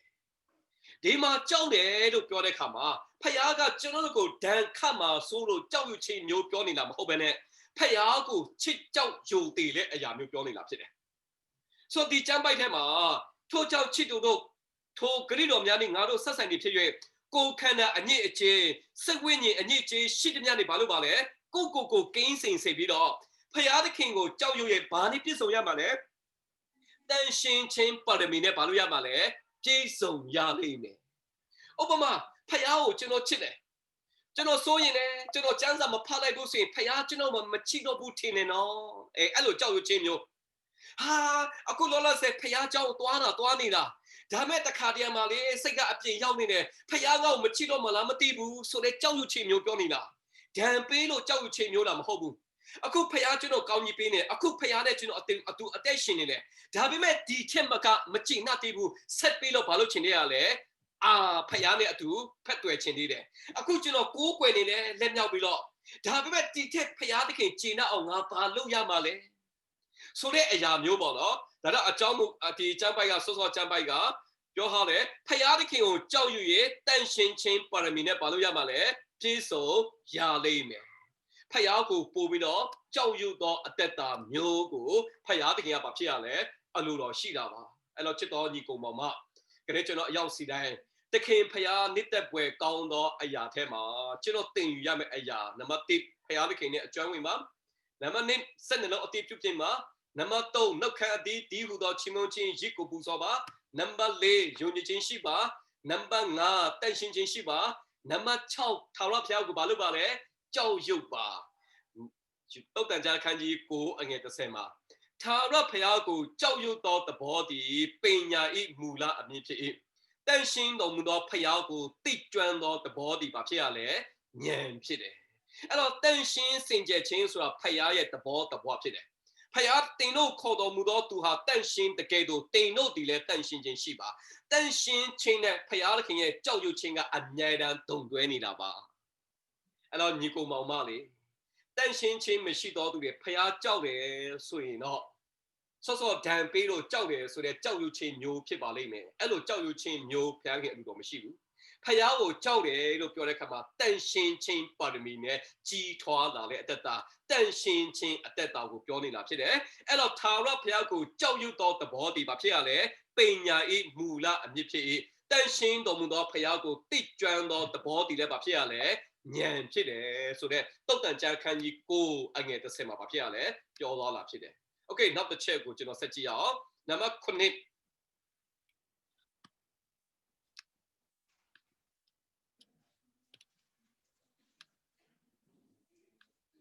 နံပါတ်6ကထာဝရဘုရားကိုကြောက်ရွံ့ပါနံပါတ်9ကဖယားသခင်ကိုဘာလုပ်ပါလဲဦးစားပေးပါโอเคဖယားသခင်သင်ယူခိုင်းတဲ့အရာကနံပါတ်9ကဖယားသခင်ကိုဦးစားပေးပါဒါမှမဟုတ်ရင်နိုင်ငံတော်နဲ့ဖြောင့်မခြင်းကိုရှေးဥစွာဘာလုပ်ပါလဲရှာပါဆိုလူဆိုတာကိုယ့်ဟာကိုယ်ပဲဦးစားပေးတယ်ကိုယ့်မိသားစုပဲကိုဦးစားပေးတယ်ကိုယ့်သားသမီးပဲကိုဦးစားပေးတယ်ဒါလူရဲ့သဘောပဲဒါပေမဲ့တမန်ကျမ်းစာထဲမှာဖယားသားသမီးမှန်တယ်ဆိုရင်နံပါတ်1ဦးစားပေးတဲ့အရာကကိုယ့်ဟာကိုယ်မဟုတ်ဘူးကိုယ့်မိသားစုမဟုတ်ဘူးကိုယ့်အသိတော်အတွက်ပဲမဟုတ်ဘူးဖယားကိုပဲဘာလို့ပေးရမှာလဲဦးစားပေးရလိမ့်မယ်တုတ်တန် sorry မတ်တဲ့ခန်းကြီး6ငယ်33မှာကျွန်တော်သိတယ်ဖယားသခင်နိုင်ငံတော်နဲ့ဖြောင့်မတ်ခြင်းတရားတော်ကိုရှေးဥစွာရှာကြလော့နောက်မှထိုအရာများကိုထ၍ပေးတော်မူလက်တန်းဖယားပါရှာခိုင်းတယ်နိုင်ငံတော်နဲ့ဖြောင့်မတ်ခြင်းကိုအရင်ရှာပါနောက်မှထိုအရာများကိုထပ်ပြီးတော့ဘာလို့မှလဲပေးပါလိမ့်မယ်ဒါဆိုကျွန်တော်ဦးစားပေးရမယ့်အရာရွေးချယ်ရမယ့်အရာတစ်ခုကျွန်တော်ပြောပြချင်တယ်အဆိုးနဲ့အကောင်းကျွန်တော်ဒုံတွဲလာမယ်ဆိုရင်ကျွန်တော်ဘယ်ဟာရွေးချယ်မှာလဲပေးချပါတယ်ကျွန်တော်အကောင်းပဲရွေးမှာပါအဆိုးဘယ်သူမှမရွေးပါဘူးဟုတ်တယ်နော်ဟာအဆိုးနဲ့အကောင်းလို့ရွေးရမယ်ဆိုလွယ်လေးပဲကျွန်တော်အကောင်းကိုပဲကျွန်တော်ရွေးမှာပဲလေကျွန်တော်အားလုံးသိတယ်ဒါပေမဲ့ကျွန်တော်ထပ်မေးချင်တယ်ကောင်းတဲ့အရာထဲကနေပြီးတော့အကောင်းဆုံးသောအရာနှစ်ခုရှင်လာပြီဆိုရင်ကျွန်တော်ဘယ်ဟာရွေးမှာလဲရွေးရခက်သွားပြီလေဟုတ်တယ်နော် အဲ့တော့ကောင်းတဲ့အရာချင်းတူတူဖယားသခင်အလိုရှိတာချင်းအတူတူရွေးချယ်ရမယ်လို့ပြောမယ်ဆိုရင်ပိုခက်ခဲလာပြီဆိုကျမ်းစာဖတ်လာကောင်းတယ်ဖယားเจ้าလာသွားလာကောင်းတယ်အဲ့နှစ်ခုစုံလာမယ်ဆိုရင်ကျွန်တော်ဘယ်ဟာရွေးမှာလဲဟာတခါတည်းမှာအမှုတော်မြတ်မှာပါဝင်လာကောင်းတယ်အင်္ဂလိပ်လောက်ဆောင်လာကောင်းတယ်ဒါပေမဲ့ဖယားเจ้าတက်လာကောင်းတယ်ဒါပေမဲ့ကျွန်တော်အင်္ဂလိပ်မလုပ်ဘူးဖယားเจ้าမတက်ချင်တယ်ကြည့်အကောင်းဆုံးသောအရာကြလို့ကျွန်တော်မရွေးချယ်မိတော့ပြန်ဘူးအဆိုးနဲ့အကောင်းစုံလာမယ်ဆိုရင်တော့အကောင်းကိုတော့ကျွန်တော်ရွေးချယ်ရဖို့လွယ်လွယ်လေးဖြစ်ပေမဲ့အကောင်းချင်းစုံလာမယ်ဆိုရင်ဘယ်ဟာရွေးချယ်မှာလဲဥပမာကျွန်တော်ကအလူငွေပါလဲဆိုပါစို့ဒီမှာတင်တန်းလူတင်တန်းသားတွေပတ်စံ1000တန်နဲ့9000တန်1000တန်တရွက်နဲ့9000တန်တရွက်ပါတယ်အလူငွေထက်တယ်ဆိုရင်ဘယ်ဟာပိုကောင်းတယ်9000ထက်လာတော့ကောင်းပါလေဒါပေမဲ့ကျွန်တော်ဘယ်ဟာပိုထက်ချင်လဲ1000ပဲထက်ချင်တာလေဒါဆိုကျွန်တော်ဘာကြောင့်9000မရွေးချင်တာလဲဆိုတော့ဒီကောင်းတဲ့အရာတည်ရတဲ့အကောင်းဆုံးသောအရာကိုတော့ကျွန်တော်မရွေးချယ်လိုက်ဘူးအဲ့တော့တမန်ကျမ်းစာထဲမှာကျွန်တော်ဒီလောကမှာအသက်ရှင်တဲ့ခါမှာအခြေခံလိုအပ်ချက်ကျွန်တော်လိုအပ်တဲ့အရာတွေဖျားသခင်သိတယ်ကျွန်တော်ဘယ်လိုစားရမလဲကျွန်တော်ဘယ်လိုတောက်ရမလဲကျွန်တော်ဘယ်လိုဝုရမလဲအလုံးမလုံးရဘူးလို့ကျွန်တော်မဆိုလို့ဘူးကျွန်တော်လုပ်ရမှာပဲဒါပေမဲ့ဖျားသခင်ပြောတယ်နိုင်ငံတော်နဲ့ဖြောက်မှချင်းကိုတော့မင်းအရင်ဆုံးရှာပါအဲ့လိုဆိုရင်တဲ့နောက်မှထိုအရာများကိုထပ်၍ပေးမယ်ဒီကျမ်းပိုက်အစကိုကြည့်တဲ့အခါမှာထိုအရာလို့ပြောတဲ့အခါမှာနေ့စဉ်ကျွန်တော်အခြေခံလိုအပ်နေတဲ့အစားအသောက်ကိုပြောနေတာပါကျွန်တော်စားဖို့ကျွန်တော်တို့တောက်ဖို့ကျွန်တော်တို့ဝတ်ဖို့ဖျားသခင်သိတယ်နော်ဒီအရာတွေကျွန်တော်လုပ်ရမယ်ဒါပေမဲ့ဖျားရဲ့နိုင်ငံတော်နဲ့ဆက်ဆံတဲ့အရာတွေဦးစားပေးရမယ်လို့ပြောတာတဲ့အခါမှာကျွန်တော်ဘယ်လိုအရာမျိုးရွေးချယ်မှာလဲဒီကျမ်းပိုက်ကျွန်တော် slide ထိုးထားနေတဲ့ကျမ်းပိုက်ကိုတတိပြုပါနောက်မှထိုအရာကိုဘာလို့မှလဲထပ်ပေးအောင်မယ်လို့ပြောထားတယ်ဒါဆိုတစ်ချိန်လုံးကဘာလို့ခဲ့ပြီးပြီလဲပေးထားပြီးပြီရထားပြီးပြီလက်ထက်မှာရှိပြီးပြီပေးထားတဲ့အရာကိုနောက်တစ်ခေါက်ဘာလို့မှလဲထပ်ပေးအောင်မှာနော်အဲ့တော့ဒီမှာရှိတဲ့ချစ်တော်ညီကိုမောင်မကျွန်တော်လက်ထက်မှာရှိတဲ့စီးစင်ဥစ္စာကောင်းကြီးမင်္ဂလာတွေဖျားပေးထားလာပါဆိုတာသိမမေ့ပါနဲ့တင်ရထားတဲ့အရာကတင်စ조사လို့ရတယ်လို့တော့မထင်လိုက်ပါနဲ့တင်ဖျားရဲ့နိုင်ငံတော်ရဲ့ရှေးဥစွာဖြောက်မှတ်ခြင်းကိုရှာမယ်ဆိုရင်လိုအပ်တဲ့အရာမှန်သမျှထပ်ပြီးတော့မလုပ်အောင်မလဲနောက်တစ်ချိန်ထပ်ပေးအောင်မယ်လို့ပြောထားတာပါဒါပါကောင်းကြီးနတ်ဆတော်ကောင်းကြီးကိုကျွန်တော်ရပါဖြစ်တယ်အကယ်၍နိုင်ငံတော်နဲ့ဖြောက်မှတ်ခြင်းကိုကျွန်တော်ဦးစားမပေးဘူးဖျားသခင်နိုင်ငံတော်အတွက်ဦးစားမပေးဘူးဆိုရင်ထပ်ပေးဖို့နေနေတာရှိတဲ့အရာတောင်မှဖျားသခင်နှုတ်ယူသွားနိုင်တယ်ဆိုတဲ့အရာကိုတော့ကျွန်တော်တတိပြုထားစီချင်ပါတယ်အဲ့တော့နေ့တစ်နေ့လုံးကျွန်တော်အသက်ရှင်တဲ့ခါမှာကိုစိတ်ကြိုက်ကိုလုပ်ခဲ့ပြီးပြီကိုစိတ်ကြိုက်ကိုသွားလာခဲ့ပြီးပြီဒီအရာတွေကိုနောက်နာရပြီးတော့ခြံထားပြီးတော့ဖယားသခင်ဘာတွေနှိမ့်သက်တယ်လဲဆိုတဲ့အရာဒီနေ့ညကျွန်တော်အတူတူကသင်ယူနေတာပါအဲ့သင်ယူတဲ့ထဲမှာဖယားသခင်ကိုနံပါတ်1ဦးစားပေးပါလိုအပ်တဲ့အရာအခြေခံလိုအပ်တဲ့အရာဖယားသခင်တတ်နိုင်ပါတယ်ဖယားသခင်ပြင်ဆင်ပေးနိုင်ပါတယ်ဖယားသခင်ထပ်ပေးအောင်မယ်လို့ဂတိတော်ကဗာဖြစ်ပြီးသားတယ်ရှိပြီးသားပါအဲ့တော့ဒီကျမ်းပိုက်ကိုခနေ့ကျွန်တော်အရေးကြီးပါလေဒါတော့သခင်ဖယားနှစ်သက်ပွဲကောင်းသောအရာတွေထဲမှာနံပါတ်9ကဖယားသခင်ကိုနံပါတ်1ထားပါဒါမှမဟုတ်ရင်ဖယားသခင်ကိုဘာလို့ပါလဲဦးစားပေးပါဆိုတဲ့အရာလေးကျွန်တော်ထပ်ပြောချင်တယ်โอเคကျမ်းပိုက်လေးတစ်ပိုက်လေးကိုကျွန်တော်ထူပါထပ်ကြည့်အောင်34ခုမြောက်သောဆန်လံအငယ်30မှာ34ခုမြောက်သောဆန်လံအငယ်30မှာချင်းတိတ်တို့ဒီဆင်းရဲ၍ငတ်မှုချင်းကိုခံရတော်လဲထာဝရဘုရားကိုရှာတော်သူတို့၌ကောင်းသောအရာတစုံတစ်ခုများမလိုရချင်းတိတ်တွေကအစာချင်းတိတ်တွေကငတ်စရာအကြောင်းမရှိဘူးတရိษံတကာတို့တွေမှာချင်းတိတ်တွေကတရိษံတို့ရဲ့ main လို့ပြောကြတယ်သူ့ထက်ငယ်တဲ့အကောင်တွေအိမ်အားနဲ့ငယ်တဲ့အကောင်တွေကြိုက်တဲ့အချိန်မှာအကောင်တွေဖန်ဆားလို့ရတယ်ဒါပေမဲ့ဒီကျမ်းပိုက်မှာပြောရတယ်ချင်းတိတ်တွေကဆင်းရဲပြီးတော့အစာငတ်မှုချင်းခံရရင်ခံရပါစေချင်းတိတ်တွေအစာငတ်နိုင်တယ်ဒါပေမဲ့ထာဝရဘုရားကိုရှာတော်သူတွေအတွက်ကတော့ဘတော်မှမငတ်ဘူးထာဝရဘုရားကိုရှာတော်သူတွေအတွက်ကကောင်းသောအရာတစ်စုံတစ်ခုမျှမလိုဘူးလို့ပြောတဲ့အခါမှာပြည့်စုံနေပြီးသားဖြစ်လို့မလိုဘူးဆိုတဲ့အရာတွေပြောနေတာပါအဲ့တော့ဘုရားသခင်ချစ်တော်သူတွေဖယားကိုဦးစားပေးတော်သူတွေဖယားနိုင်ငံတော်ဖြောက်မှချင်းကိုရှာတော်သူတွေသူတို့မှလိုအပ်တဲ့အခြေခံလိုအပ်ချက်ဖယားသခင်ပြင်ဆင်ပြီးသားပဲ ဖယားတခင်ကောင်းကြီးမင်္ဂလာအပြည့်ရှံရှာထားပြီးသားနော်ဒါကြောင့်ကျွန်တော်ယုံကြည်သူရဲ့အသက်တာမှာနံပါတ်9မှာဖယားတခင်နှစ်သက်ပွဲကောင်းသောအရာတွေထဲမှာဖယားတခင်ကိုဦးစားပေးပြီးတော့ရှာပါဆိုတဲ့အရာတွေဦးစားပေးပါဆိုတဲ့အရာတွေကျွန်တော်ပြောချင်တယ်ယေရမိအခန်းကြီး29အငယ်73နောက်တစ်ပိုက်တွေကျွန်တော်ဖတ်ရအောင်ယေရမိအနာဂတ်ကျမ်းအခန်းကြီး29အငယ်73မှာငါကိုရှာသောအခါစိတ်နှလုံးအကျွင်းမဲ့နေရှာလေတွေ့ကြလိမ့်မည်ဖယားကိုရှာတယ်လို့ပြောတဲ့အခါမှာစိတ်နှလုံးအကျွင်းမဲ့ရှာဖို့လိုအပ်ပါလိမ့်မယ်စိတ်နှလုံးအကျွင်းမဲ့ချစ်ဖို့လိုအပ်ပါလိမ့်မယ်စိတ်နှလုံးအကျွင်းမဲ့ပေးဆက်ဖို့လိုအပ်ပါလိမ့်မယ်ဒုက္ခရောက်လို့ရှာဖွေတဲ့အရာမျိုးပြောနေလားမဟုတ်ဘူးလိုချင်တော့တူတူဆွတ်တောင်းတဲ့အရာမျိုးအော်ဟိနေတဲ့အရာမျိုးပြောနေလားမဟုတ်ဘူးကြံလက်လောကအရာတွေထားပြီးတော့ဖယားကိုပဲဦးစားပေးပြီးတော့ရှာတော့သူရဲ့အတ္တမှာကောင်းသောအရာတစ်စုံတစ်ခုများမလိုဘူးဖြောင့်မတ်တော်သူရဲ့အတ္တမှာဖယားသခင်ကအမြဲတမ်းကောင်းကြီးမင်္ဂလာနဲ့ဘာလို့ပြရလဲပြင်ဆင်ပေးတဲ့ရှိတယ်ဆိုတဲ့အရာလည်းဖြစ်တယ်အဲ့တော့ကျမ်းပိုက်ထဲမှာဖယားသခင်နိုင်ငံတော်လေးဖြောင့်မတ်ခြင်းတရားတော်ကိုရှေးဥစွာရှာကြတော့နောက်မှထိုအရာများကိုထား၍ပေးတော်မူလက်တဲ့ထပ်ပြီးတော့ပြင်ဆင်ပေးမဲ့ဖယားသခင်ကကျွန်တော်တို့ကိုပြင်ဆင်ပေးဖို့အစဉ်သိမ့်ပါပဲโอเคနံပါတ်8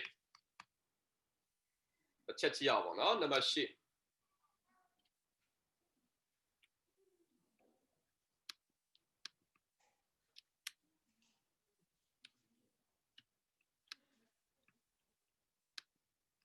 နံပါတ်8ဖယားသခင်နှစ်သက်ပွဲကောင်းတော်မူသောအရာထဲမှာနံပါတ်8ကဖယားသခင်ကိုဘာလို့ပါလဲဝုတ်ပြုကိုးကွယ်ပါဒီနေ့ဖယားเจ้าမှာကျွန်တော်ယုံကြည်သူတွေအများကြီးတွေ့ရလာဝမ်းသာတယ်ဆိုတော့ကျွန်တော်ယုံကြည်သူရဲ့အသက်တာမှာဖယားကိုအမြဲတမ်းဝုတ်ပြုကိုးကွယ်ဖို့ဖယားသခင်အလိုတော်ရှိတယ်ဒီဖယားကိုဝုတ်ပြုကိုးကွယ်တယ်လို့ပြောတဲ့အခါမှာတနည်းအားဖြင့်ဝုတ်ပြုကိုးကွယ်ခြင်းဆိုတာအဘယ်နည်းလို့မေးမယ်ဆိုရင်ဝုတ်ပြုကိုးကွယ်တယ်ဆိုတာဘာလဲလို့မေးမယ်ဆိုရင်ဝုတ်ပြုကိုးကွယ်တယ်ဆိုတာကမိမိရဲ့ကိုယ်ခန္ဓာကိုဖယားသခင်ထံမှာစက္ကအနံ့ခြင်းဖြစ်တယ်ဒီကြည့်နေနော်ဝုတ်ပြုကိုးကွယ်တယ်ဆိုတာကကိုယ့်ရဲ့ကိုယ်ခန္ဓာကိုဘာလို့ရလဲဖယားသခင်ထံမှာစက္ကအနံ့ခြင်းဖြစ်တယ်တမဟောင်းကာလမှာဂျူးလူမျိုးတွေဥပုံနေ့ဆိုတဲ့စနေနေ့မှာပဲဝတ်ပြုကိုးကွယ်လေးရှိတယ်။ဓမ္မတိကာလရောက်လာတဲ့ခါမှာတမန်တော်ဝတ္ထုပဲကြည့်ကြည့်တိကောခန်းကြီးထဲမှာပဲကြည့်ကြည့်ဓမ္မတိကာလရောက်လာတဲ့ခါမှာယုံကြည်သူတွေတနင်္ဂနွေနေ့မှာဝတ်ပြုကိုးကွယ်လာဖြစ်တယ်။ဘာကြောင့်တနင်္ဂနွေနေ့ကိုရွေးချယ်ရတယ်ဆိုရင်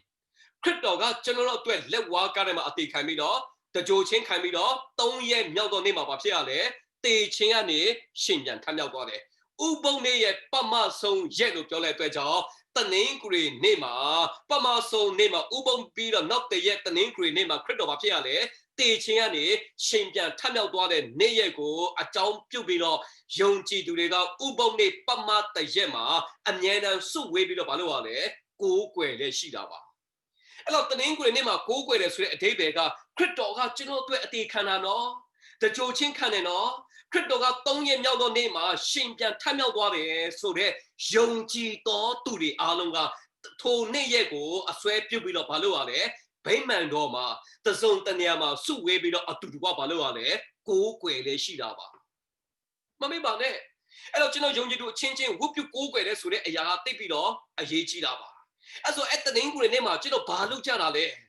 ဖခင်တခင်ကိုချီးမွမ်းမယ်ဖခင်ရဲ့ကောင်းမြတ်ခြင်းကိုရည်တွက်မယ်အတူတူကကျွန်တော်ဆွတ်တောင်းမယ်အတူတူကပွဲတော်မင်္ဂလာစားမယ်အတူတူကနှုတ်ဘတော်ကျွန်တော်ဘာလုပ်ကြရလဲခံယူရတဲ့အရာပါတနေရာမှာစုဝေးပြီးတော့ဝတ်ပြုကိုးကွယ်နေတဲ့အရာဖြစ်တယ်လို့ခရစ်တော်ကကျွန်တော်အတွက်အသေးခံတယ်ရှင်ပြန်ထမြောက်တယ်နော်ကြွေးကြော်တဲ့အနေနဲ့တနင်္ဂနွေနေ့မှာဘာလုပ်ရလဲအတူတကွဝတ်ပြုကိုးကွယ်လဲရှိတာပါအကယ်၍တင်ကတနင်္ဂနွေနေ့မှာဝတ်ပြုကိုးကွယ်ခြင်းမရှိဘူးဆိုရင်ခရစ်တော်ကတေချင်းနေရှင်ပြန်ထမြောက်တယ်မဟုတ်ဘူးလို့ညင်းဆိုတာနဲ့သွားတူသွားနိုင်တာနော်အဲ့တော့ယုံကြည်သူရဲ့အတ္တမှာခရစ်တော်ရဲ့ကိုယ်အင်္ဂါဖြစ်တဲ့ဖခင်သခင်ရဲ့နိုင်ငံတော်မှာအတူတူကလာပြီးတော့ကျွန်တော်ဝတ်ပြုကိုးကွယ်ဖို့ဖခင်သခင်အလိုတော်ရှိတယ်အဲ့တော့ဒီမှာယဉ်နှစ်ချင်းခံမဲ့သားသမီးတချို့တွေကျွန်တော်ရှိတယ်လို့ကြားတယ်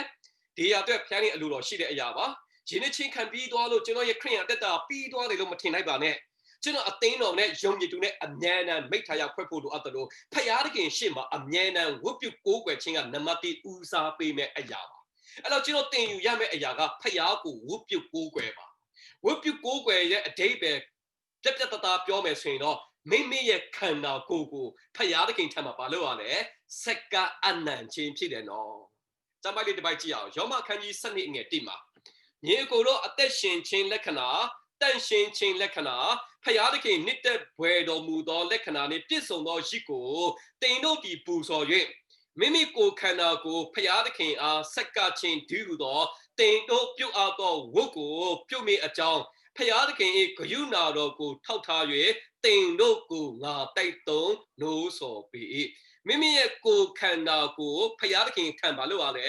ဆက်ကအနံ့ခြင်းဖြစ်ပါလေအဲ့တော့စစ်မှန်တဲ့ဝတ်ပြုကိုးကွယ်ခြင်းဆိုတာကကိုယ့်ရဲ့ကိုယ်ခန္ဓာကိုဖယားသခင်ထံမှာစက္ကအနံ့ခြင်းဖြစ်တယ်လို့တနင်္ဂနွေနေ့ရောက်တိုင်းယုံကြည်သူစုဝေးရာနေရာမှာတနေရာမှာအမြဲတမ်းဝတ်ပြုကိုးကွယ်ဖို့ဖယားသခင်အလိုတော်ရှိတယ်ဆိုတဲ့အရာလေးပေါ့နော်ဒါနံပါတ်8အနေနဲ့ကျွန်တော်ပြောချင်တယ်နံပါတ်9နောက်ဆုံးလေးတစ်ချက်ပါပဲကျွန်တော်8ချက်တာပြောခဲ့တယ်နော်9ချက်ရှိတယ်โอเคနံပါတ်9ကဘာကြီးလဲဧဝံဂေလိဝေငှပါဖယားသခင်နှစ်သက်ပွဲကောင်းသောအရာထဲမှာအများရှိပါလေဒါပေမဲ့ဒီနေ့နေ့လည်းပိုင်းမှာတော့9ချက်နဲ့ကျွန်တော်အတူတူကတွဲဖို့လိုအပ်ပါတယ်ဖယားသခင်ကိုဝတ်ပြုပါဆိုတာနံပါတ်8မှာဖြစ်တယ်အဲ့တော့ကျွန်တော်ထပ်ပြောပြချင်တယ်အသင်းတော်ဆိုတာကယုံကြည်သူတွေသဘောတူညီပြီးတော့အတူတကွစုယုံပြီးတော့ကိုးကွယ်တဲ့နေရာတက်တက်ပဲမဟုတ်ဘူးကိုးကွယ်ဖို့အရေးကြီးတယ်မှန်တယ်နော်ပန်တင်းအသင်းတော်ယုံကြည်သူတွေလာပြီးတော့စုဝေးပြီးတော့အတူတကွကိုးကွယ်ဖို့ဖယားသခင်အလိုတော်ရှိတယ်မှန်တယ်ဒါပေမဲ့အသင်းတော်ရဲ့ရည်ရွယ်ချက်ကဝတ်ပြုယုံပဲမဟုတ်ဘဲနဲ့အသင်းတော်ကဘာလို့ရရလဲဧဝံဂေလိဝေငှဖို့လိုအပ်ပါလိမ့်မယ်ဒါနဲ့ကျွန်တော်တော်တော်များများအသင်းတော်ကြည့်တဲ့အခါမှာတနင်္ဂနွေနေ့မှာဖယားเจ้าမှာအပြစ်အာရပယာကိုးကွယ်လိုက်တာဒါပေမဲ့ဝတ်ပြုတဲ့ပြီးတော့ဧဝံလေးတရားမှလေးမဝင်ငှဘူးဧဝံလေးထွက်တယ်ဆိုတဲ့အရာလည်းမရှိဘူးယုံကြည်သူလူတိကိုလည်းမဖမ်းလာဘူးရှိတဲ့ယုံကြည်သူပဲကိုးကွယ်ပြီးတော့ကြည်နပ်နေတဲ့အရာမျိုးကအသင်းတော်ရဲ့တောင်းဝတ်တရားမဟုတ်ဘူးတကယ်စစ်မှန်တဲ့အသင်းတော်ဆိုတာကဧဝံဂေလိဝေငှရမယ့်နေရာလေးဖြစ်ပါတယ်အဲ့တော့ကျွန်တော်လည်းအသင်းတော်ကဝုပဲဝုပြပြီးတော့ဧဝံဂေလိမဝေငှသေးဘူးဆိုရင်အသင်းတော်ကဝိညာဉ်ရေးရမှာမကြီးထွားသေးဘူးလို့ကျွန်တော်ပြောနေတာဖြစ်ပါတယ်ဒါတော့အသင်းတော်ရဲ့တောင်းဝန်ကဖယားကိုရစ်ပူစောမယ်ဖယားကိုဝတ်ပြုမယ်ခရစ်တော်ဟာအသက်ရှင်တဲ့ဖယားဖြစ်ကြောင်းကိုဘေးပတ်ဝန်းကျင်မယုံကြည်သူတွေမြင်လာဖို့အတွက်အသင်းတော်မှာရှိတဲ့ယုံကြည်သူတွေအားလုံးကဘာလို့ရလဲဧဝံဂေလိဝေငှဖို့လိုအပ်ပါလိမ့်မယ်ဆိုထပ်ပြောမယ်အသင်းတော်ရဲ့အဓိကအလုပ်ကဧဝံဂေလိဝေငှရပါလိမ့်မယ်ဒါဆိုအသင်းတော်ကဘာတူလဲလို့မေးမယ်ဆိုခဏဒီမှာရှိတဲ့ဖယားเจ้าမှာထိုင်နေတော့သူတွေအရောက်စတိုင်းပါပါလေခဏကျွန်တော်ထိုင်နေတဲ့ညီကိုမောင်မအရောက်စတိုင်းခရစ်တော်ရဲ့ကိုအင်္ဂါတွေပါဧဝံလေးဆရာလေးပဲဝေငှရမယ်အလုပ်မဟုတ်ဘူးလားကျွန်တော်တို့လည်းမဆိုင်ဘူးလို့တော့မပြောလိုက်ပါနဲ့အသင်းတော်မှာဝတ်ပြုကိုးကွယ်ယုံတက်တက်နဲ့ပဲကျွန်တော်ချိန်နှံ့လို့မရဘူးဝတ်ပြုကိုးကွယ်ပြီးတာတပြိုင်တည်းဝတ်ပြုကိုးကွယ်နေရင်းနဲ့ဧဝံလေးလှုပ်ဆောင်စေဖို့ဖယားသခင်ကဘာဖြစ်ရလဲမဟာစေခိုင်းချက်ကိုအသင်းတော်တွေကိုပေးအပ်ထားပြီးသားဖြစ်တယ်ကျွန်တော်တို့ယုံကြည်သူတွေအရောက်စီတိုင်းကိုဘာလို့ရလဲပေးအပ်ထားပြီးသားဖြစ်ပါတယ်အဲ့တော့ကျမ်းပိုက်လေးတစ်ပိုက်ကြည့်အောင်မာကုခန်းကြီး16အငယ်15မှာရှင်မာကုခန်းကြီး16အငယ်15မှာတင်တို့ဒီလောကီနိုင်ငံအယယရှိသမျှသွား၍ဝေနည်းတတ္တဝအပေါင်းတို့အားဧဝံဂေလိတရားကိုဟောကြားလော့အမိတ်ပေးထားတယ်နော်တင်တို့လောကီနိုင်ငံအယယသွားပြီးတော့ဝေနည်းတတ္တဝတွေကိုဘာလို့ပါလဲဧဝံဂေလိတရားကိုဘာလို့ပါလဲကြားပြောပါခရစ်တော်ကောင်းကင်ဘုံတက်ကြွခံဒီမှာဒါရိုက်တပည့်တော်တွေဒါရိုက်ယုံကြည်သူတွေကိုအမိတ်ပေးထားတဲ့အကြောင်းအရာဖြစ်တယ်ဝေနေယတတ္တဝအပေါင်းတို့ကိုဘာလို့ကြောက်ဆိုလဲဧဝံဂေလိဝေငှပါခဏခရစ်တော်လူစာတိခံယူတဲ့ခရစ်စမတ်အချိန်ခါရမှာတင်လူတရရောက်ကိုဧဝံဂေလိဝေငှဖို့လိုအပ်ပါလိမ့်မယ်ဒီနေ့ဖယားသခင်ကျွန်တော်တို့ကိုစကားပြောနေတာပါလေခရစ်စမတ်မှာခရစ်တော်ကိုမရသေးတော့သူတွေဝေငှဖို့ခရစ်တော်အကြောင်းပြောဖို့ကျွန်တော်တို့အရောက်စီတိုင်းကိုဖယားသခင်ကအမိတ်ပေးထားတယ်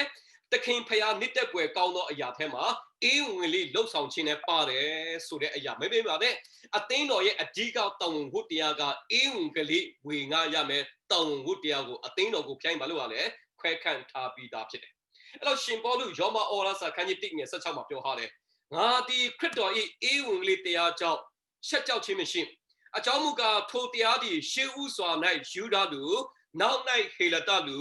ယုံကြည်သမျှသောသူအပေါင်းတို့ကိုကယ်တင်စေသောဖယားသခင်၏တကိုးတော်ဖြစ်တယ်။အေဝံလေးဆိုတာကဂိုင်းကနာရဲ့ခံယူချက်မဟုတ်ဘူး။အေဝံတရားဆိုတာကပောက်ကရပြောတဲ့ဒင်းစကားမဟုတ်ဘူး။အေဝံလေးတရားဆိုတာဖယားသခင်ရဲ့တကိုးတော်ဖြစ်တယ်။ဖယားသခင်စေခိုင်းတဲ့အရာဖြစ်တယ်။ခရစ်တော်ဒီအပြစ်သားအတွက်ကြွလာတယ်လက်ဝါးကားထဲမှာအပြစ်သားအတွက်အသေးခံတယ်တကြိုချင်းခံတယ်၃ရက်မြောက်သောနေ့မှာရှင်ပြန်ထမြောက်သွားတယ်ခရစ်တော်ဒီကျမ်းစာလာသည့်အတိုင်းငါတို့အတွက်ကြောင့်အသေးခံတယ်တကြိုချင်းခံတယ်ကျမ်းစာလာသည့်အတိုင်း၃ရက်မြောက်သောနေ့မှာရှင်ပြန်ထမြောက်သွားတယ်ဆိုတဲ့အေဝံဂလိသတင်းစကားကိုဝေငှဖို့ဖခင်ကကျွန်တော်တို့ကိုအမိန့်ပေးထားပါတယ်အဲ့တော့ရှင်ဘောလူပြောတယ်ကျွန်တော်အေဝံလေးဝေငှတဲ့အခါမှာကျွန်တော်မရှက်ပါဘူးကျွန်တော်မကြောက်ပါဘူးဘာကြောင့်ဆိုအဲ့တရားကဖယားသခင်ရဲ့တကိုးတော်ဖြစ်တယ်နော်အဲ့တရားကိုယုံကြည်သောသူတိုင်းဘာလို့နိုင်တဲ့တရားလဲကဲတင်စီနိုင်တယ်ဖယားသခင်ရဲ့တကိုးတော်ဖြစ်တယ်အဲ့လိုချစ်တော်ညီကိုမောင်မတို့ကလေးတီတင်တန်းပြီးသွားတဲ့ခါမှာခရစ်စမတ်25ရက်မကြခင်ကျွန်တော်ဖြတ်တန်းလာတော့မယ်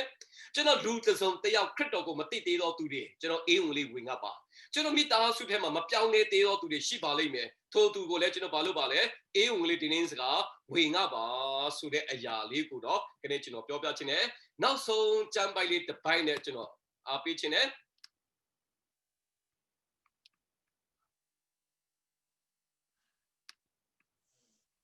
ဒီကျမ်းပိုက်ကဘာလဲဆိုတော့တစ်ကော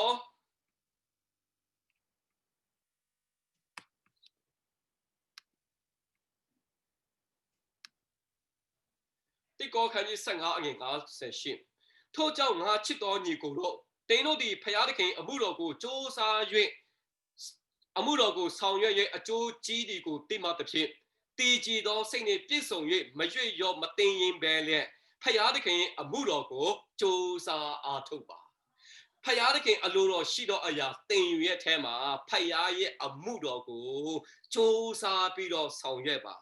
ဖယားရဲ့အမှုတော်ဆောင်တယ်အင်္ဂလိပ်ဝင်ရတယ်ဆိုတာကအကျိုးမရှိပါဘူးအကျိုးရလာလဲနဲပါလဲဘာမှအတိတ်ပဲမရှိဘူးလို့မထင်နိုင်ပါနဲ့ဒီကျမ်းမှာပြောထားတယ်ထို့ကြောင့်ချစ်တော်ညီကိုတို့တင်းတို့ဒီတခင်ဖယားရဲ့အမှုတော်ဆောင်ရွက်ရဲ့အကျိုးကြီးဒီကိုသိမှပါဖယားရဲ့အမှုတော်မြတ်မှာတက်တိခံဝင်ရတယ်လှုပ်ဆောင်တယ်ဆိုတာကလူအနေနဲ့အကျိုးရလာမရှိဘူးလို့ထင်ကောင်းထင်ပါလိမ့်မယ်ဒါပေမဲ့ဖယားတခင်ရှေ့မှာအကျိုးကြီးတယ်လို့ပြောထားတာပါနောက်ဒီမှာအမှုတော်မြတ်မှာပါဝင်တဲ့စက္ကန့်နေနဲ့ကျွန်တော်မှုတော်ဆောင်နေကျွန်တော်အသိတော်မှာပါဝင်စက္ကန့်နေနဲ့ကျွန်တော်လူငယ်ခေါင်းဆောင်နေအမျိုးသမီးခေါင်းဆောင်နေကျွန်တော်ဖယားအတွက်စက္ကန့်တဲ့ခါမှာအကျိုးကြီးတယ်နော်ဒါတော့ဘယ်လိုလုပ်ရမလဲဆိုတည်ကြည်တော့စိတ်နဲ့ပြည့်စုံပြီးတော့လေမရွေ့ရောမသိင်ရင်ပဲနဲ့ဖယားသခင်ရဲ့အမှုတော်ကိုဘာလို့ကြားဆိုတယ်စ조사အားထုတ်ပါလို့ကျွန်တော်တို့ကိုခွန်အားပေးထားတာဖြစ်တယ်ဖယားသခင်အမှုတော်မြတ်မှာကျွန်တော်စိတ်ပါတယ်လဲစိတ်မပါတယ်လဲဆောင်ရွက်ဖို့ပြောနေတာမဟုတ်ဘူးဖယားသခင်အမှုတော်မြတ်မှာရွှေ့ရောတင်းရင်ပြီးတော့တလဲနေမှာစိတ်အားမလျော့ပါနဲ့တဲ့ဖယားသခင်ရဲ့အမှုတော်မြတ်မှာတခင်ဖယားရဲ့အမှုတော်ကိုဘယ်လိုလုပ်ကြဆိုလဲစ조사ပြီးတော့ဆောင်ရွက်ပါ